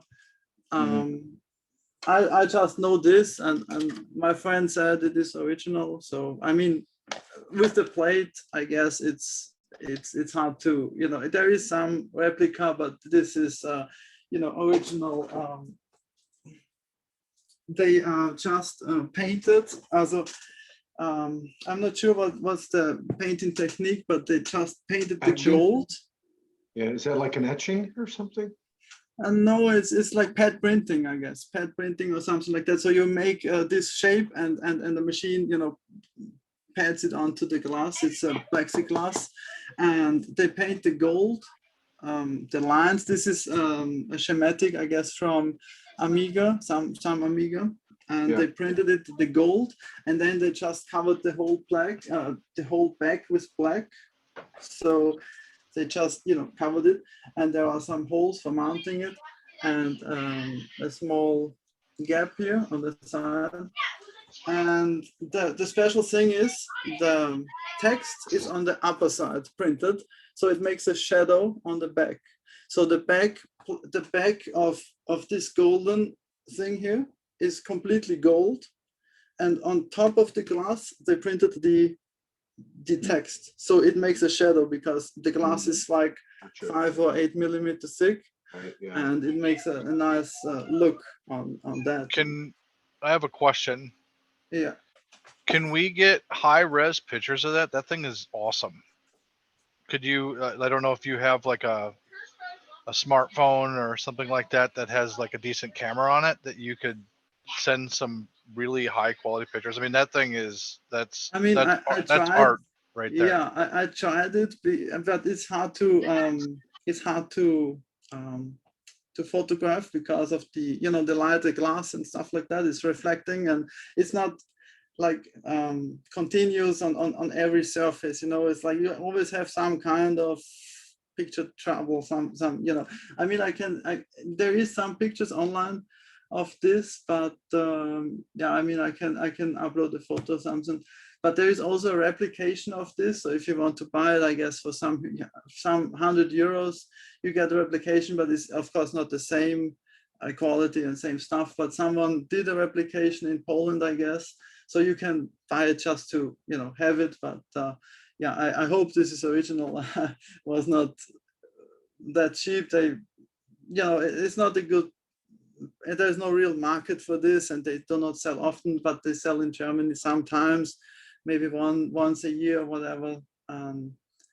It varies a lot on the price. Maybe it's 1,500 or 3,500. It's just 2,500. It's always different, so it's not real pricing on it. But yeah, I guess it's mostly in Germany. You can find those, and in Poland there's replication. But yeah, I can upload some pictures if you want. I have some sections and some complete shots, but I tried to not replicate this one, not clone or copy that. It was a project of mine, but it's so hard to to do this schematic thing because I'm just too accurate and stuff. And I tried to make a golden Amiga 500 because there was just one golden 500. Oh, really? Yes, there is one golden Amiga 500, but it was just given to, I guess it was the second birthday of a magazine or something like that. And and it uses the same pattern, but just flipped around. And yeah, I tried to make this golden 500, but it was so hard to try to replicate it. I'm not an expert on schematic or something like that. So yeah, but yeah, I can upload some pictures if Nico can forward those. I will. Thank you. Stefan, can you please tell us, not to change subjects, but what's going on with the pet behind you? Yeah, it's just just good, looking good, no? Is she working? I mean, most of my pets work. I have one that has missing 4 RAM chips, I guess. You know, there's special RAM chips that are hard to replace. I have a pet 6502 adapter board, so you can replace the RAM and the ROM. So you know, you can save the chips if you want. You can give out the original chip and replace with a modern board. So yes, it works, but yeah, I have 3 2001. One is a bit rusty, a project that was, you know, I just tried to restore it a bit, and this one is original, and I just put it there because I think it looks nice. You know, it has some good background, and there is my Harman Kardon on the other side. Right. I don't know if you can see it, but it's my second hobby is the amplifier and stuff. So yeah, that's my technological thing. And Nice. no, David, go ahead, sir. I was just saying, very nice. And I say, you know what? You might have good luck shooting a picture of that on a cloudy day outside. Because or put a light really, really high up above it.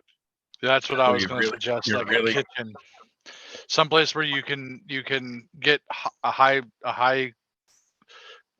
powered light on it from an angle where you're not seeing it from the camera. So the camera itself doesn't need to use a flash or anything, and you might better get a clear image of it.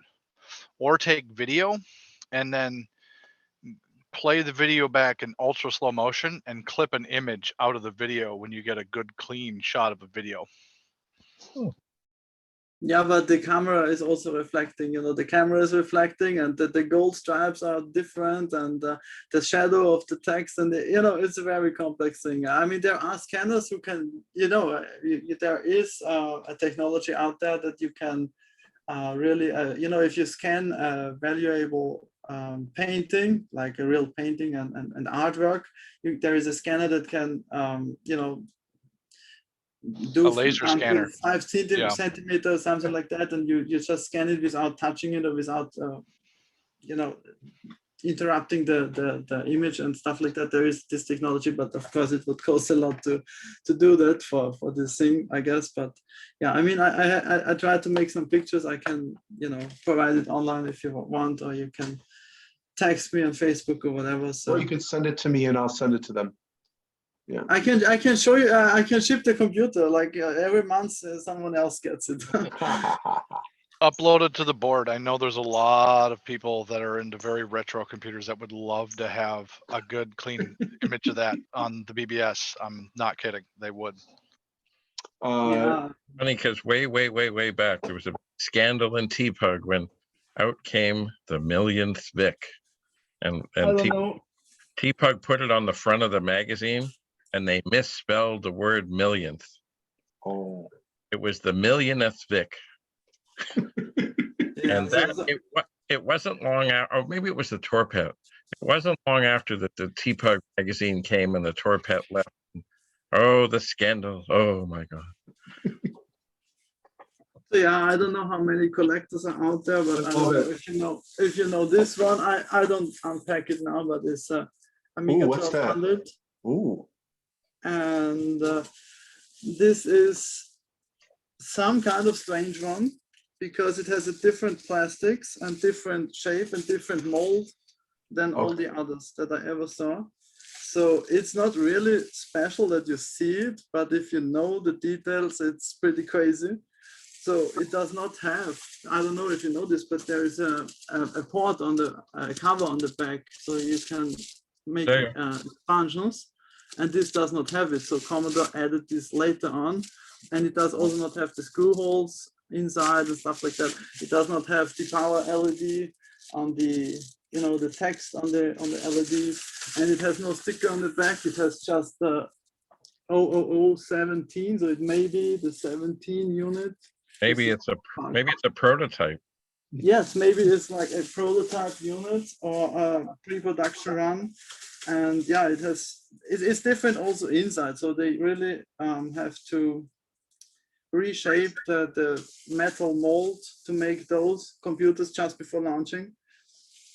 So yeah, it's just a thing that you will never see anywhere, because this is probably the only one. It's not crazy special, but it's kind of cool. What else are you hiding there? Oh, I have a lot. Yes, he I does. have a lot of stuff, so can show you that the next 2 hours you have time. I don't know. I mean, if someone else wants to say something, I just go sleeping and I go away. So I have CD32 mouse. It's original Sweet. mouse. There you It's the only one that I know, or maybe there's 2 of them. I don't know. Some computer shop said to have it, but I never saw it.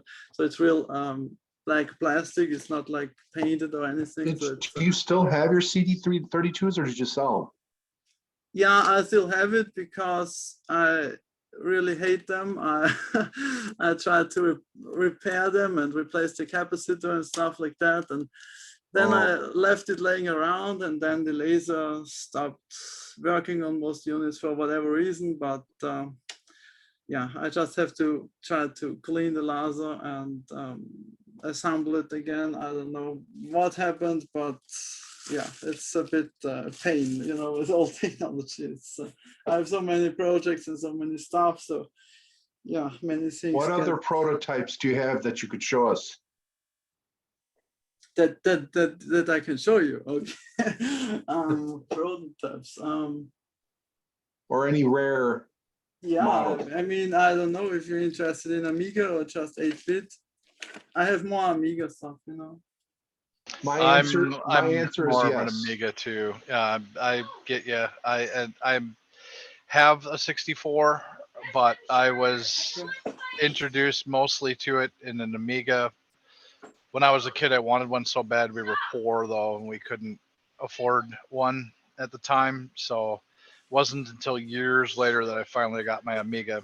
It's in a box right now because, as you can see, that I have young ones, and I don't trust the hardware being out right now. This one 1200. nobody knows, probably Yep. nobody can see. Should I unpack it? Oh, well, it's up to you. You know, what is it? I mean, I have a video online. I feel like it's Christmas morning. Yeah, me too. Gee. I never do that, you know. I never see my own stuff and appreciate it, you know. It's crazy, you know. You should. It's always more the hunt on you know, you try to hunt things and Yeah, right. grow Yeah. your collection, but if you have it, it's just okay, I have it, you know, and but other people may appreciate it. So yeah. Where are you I will hiding the try. Amiga 5000? I do not have an Amiga 5000. Nice trick question. So this is this unit. I don't know if you can see it. It's a CDTV2 or CDTV cost reduced version. So this one has a very different look. It has a CD tray. It has a clicky push button. So it's not like the original that you can, you know, turn on and turn off, but it's more standby click button. And then you have CD control, advanced display. You can see maybe beautiful. The LCD or the VCD. It has a very cool animation that left channel, right channel, how much audio is output, and CD track, and a little CD that, you know, circles around.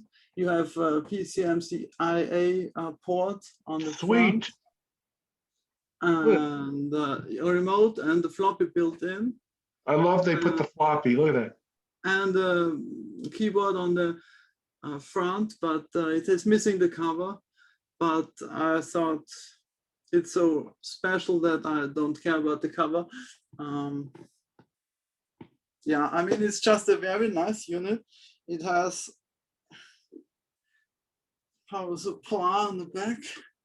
I guess it is Okay, a nice. multi-power supply. And I is guess you that can- MIDI? Holy cow. What? They got MIDI built in there. Look at that. Yes, it's MIDI, but it's also the standard CDTV also has MIDI. Okay, RGB. And this has two special chips inside, Beauty and Grace instead of other Amiga standard custom chips. I'm not sure what Gary, I guess. It's funny story. I talked with the developers and they said the G chips always do the same, the Gary, the Grace, the whatever. And the B chips, like not sure what it's called, but this has a beauty chip in it, and a C65 CPU, 4510 CPU, I guess to drive the display or something like that. And yeah, it's a fully working unit, more or less. And there's also a floppy cover on it, but it's missing here. But yeah, on the back you can see it was a pilot production run. No. FCC sticker, Commodore model CD500 and not CD1000. And you can see power 100 to 240 volt. It's very rare for Commodore to have a multi-power supply, US and Europe. Often you have to, get the right power supply for the model because it's not interchangeable from each country, and the feed is also a bit cost reduced. You have just small rubber on the back and just hi-fi on the front. So yeah, it's a nice unit. There is the switch for the sorry for the handling, but it's the switch for the power supply. You can 230 or 110 volts or something like that. So yeah, it's a very nice unit. And I have some video. I mean, I could post it here if you want to see it in action. I made some video of the display because it has a really nice display, and yeah, it's a pretty nice unit. So this is based on Amiga 600. It has a smaller board inside. It has also IDE, 44 pin inside. Below the floppy, you have mounting for the hard disk drive, and there is this video card similar to CDTV, but the video card really decides. Is it PAL or is it NTSC? So just this card, you swap it out and you have other region. And with the original Commodore, you always have to, swap the chips or whatever. So Stefan, yes. please refresh my memory. Was the CDTV backwards compatible with certain models and not others? Oh, it was basically Amiga 500 plus CD-ROM. Okay. So you can use external floppy on the original CDTV, but this one has it built in. So it's more or less Amiga 600 technology, but they jumped over the model and out of this was developed the CD32. So the CD32 is very interesting also maybe for some, I don't know, this drive. I have the information somewhere, but this drive is a Sony drive. Oh. And this one has the same laser or the same assembly style.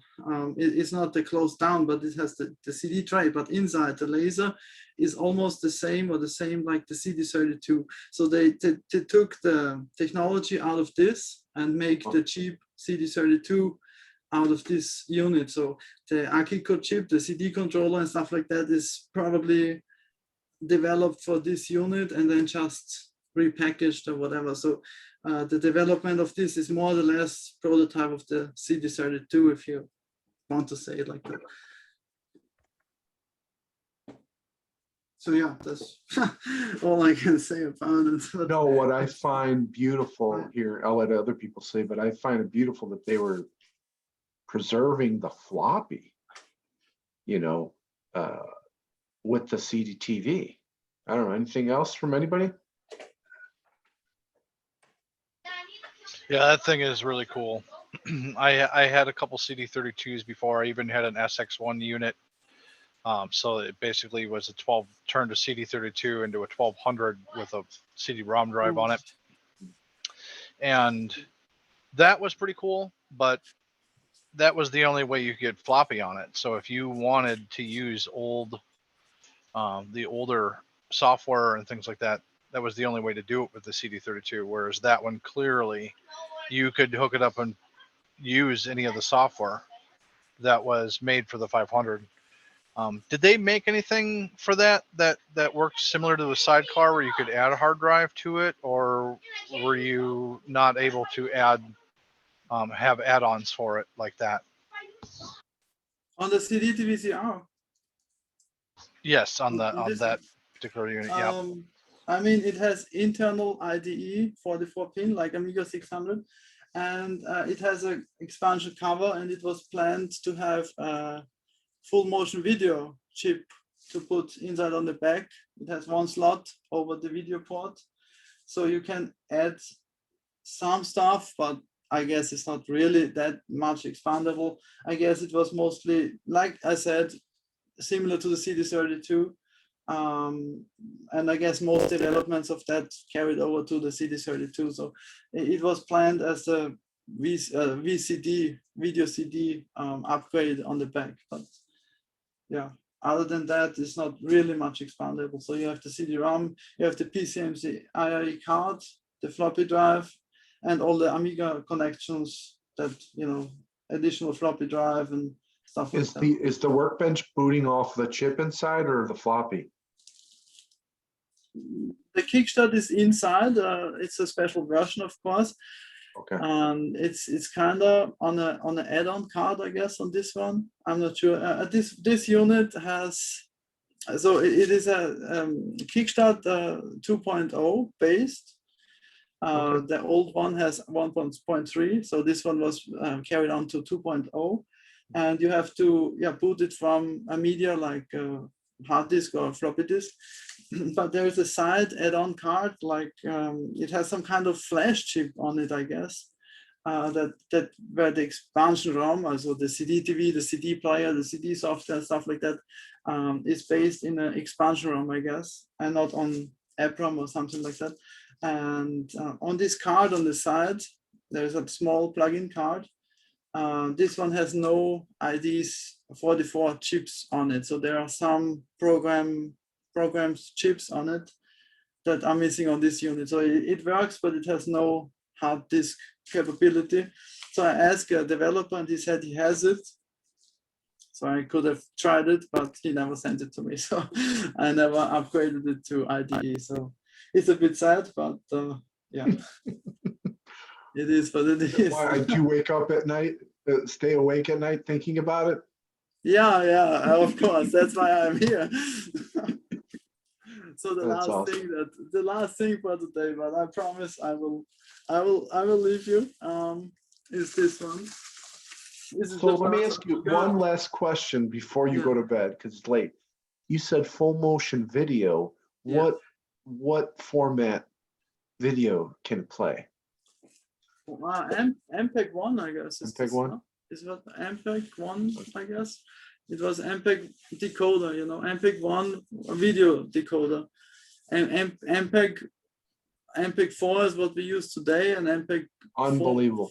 MPEG 1 layer 3 is, I think, MP3. So MP3 is different from this one. So this is more very old school. It's similar to Philips CDI. If you want to see that, you can see the Philips CDI player. So it was a product similar to the CDI. So yeah. So yeah, and this one is I don't know why I have so much stuff, you know.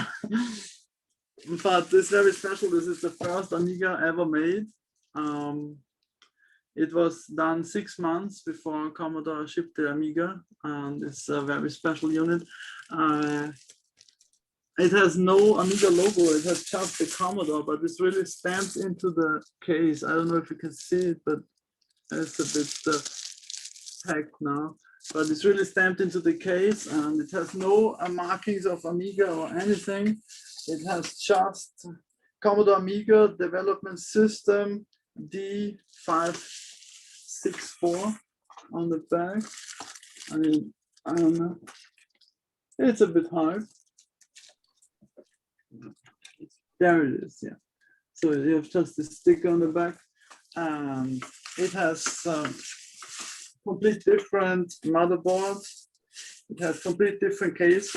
There is no lines on the bottom. If you do this on Amiga 1000, you will hear there is lines, but it's just a plain case. There are no icons or text on the back and stuff like that. So small changes, but the board is really different. It has different expansion port. It has different memory. It has just 128 kilobyte. It has special Amiga ROMs, but I'm not sure if it works. I mean, it is, we have, not me, but my friend has another one of those. It's called Amiga Velvet, and his is different to mine. So the people and the emulation guy, you can emulate this one if you want. But with the Win emulation UAE, guys, right? what? You can emulate it with Win UAE. Yes, yes. You can select Velvet, Amiga Velvet, or something like that. But you need the ROMs, of course. I don't know if those are like available, but you can do that. But the emulation guy said it should come up with some kind of scrambled picture or something like that. But mine is just black, and it does not really do anything. But it does output on the parallel port, I guess, or serial port, some data. So it does kind of work. It does, show Amiga Development System. I also have some videos on that online, but yeah, I never could like put any disk or whatever. I guess the guy even made a disk for it, but I don't know. As I said, I'm not sure of the state of this machine. It's kind of working, but not fully the same as the others.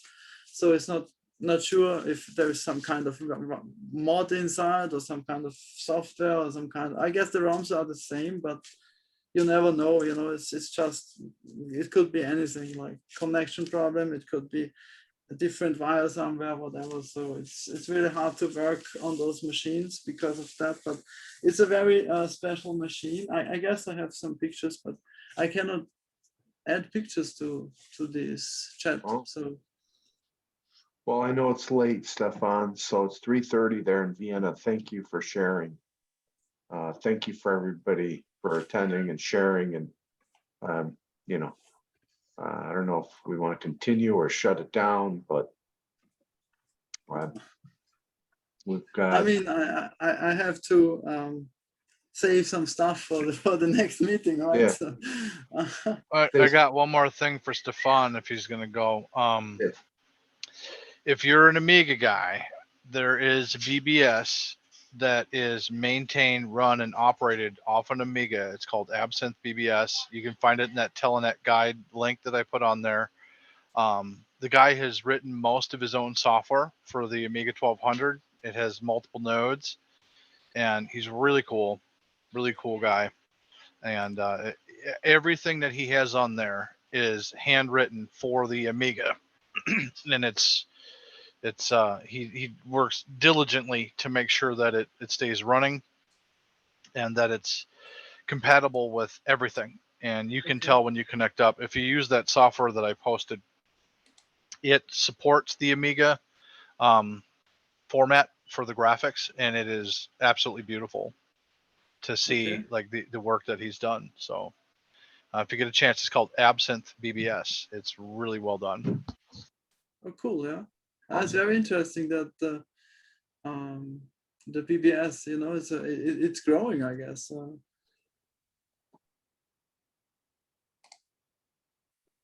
So I tried to find the link for the if someone wants to see it in action.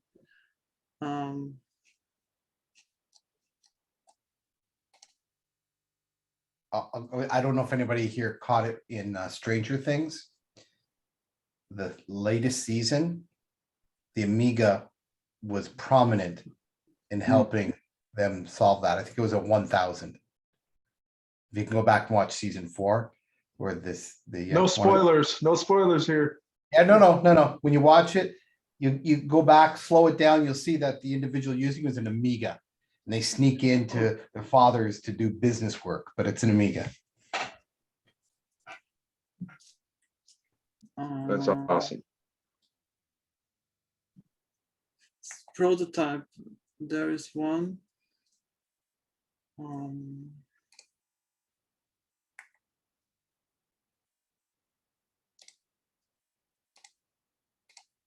I know it's only 9:30 here, but I gotta go to sleep. I know we're gonna shut this down, but you guys are more than welcome to get on the Discord. Or I can start a chat. So I'm gonna shut this down if you guys don't mind. Thank you, everybody. Sam. See you Thank next Nice month. meeting everybody. Thank you for having me. Thank you, everybody. Dan, Yeah, it was great. Yeah, thank you. great meeting. Thank you guys so much. Bye, Stefan. Okay, ciao. Hi, Darcy. I hope I did not bore you No, you didn't. It was to awesome. death.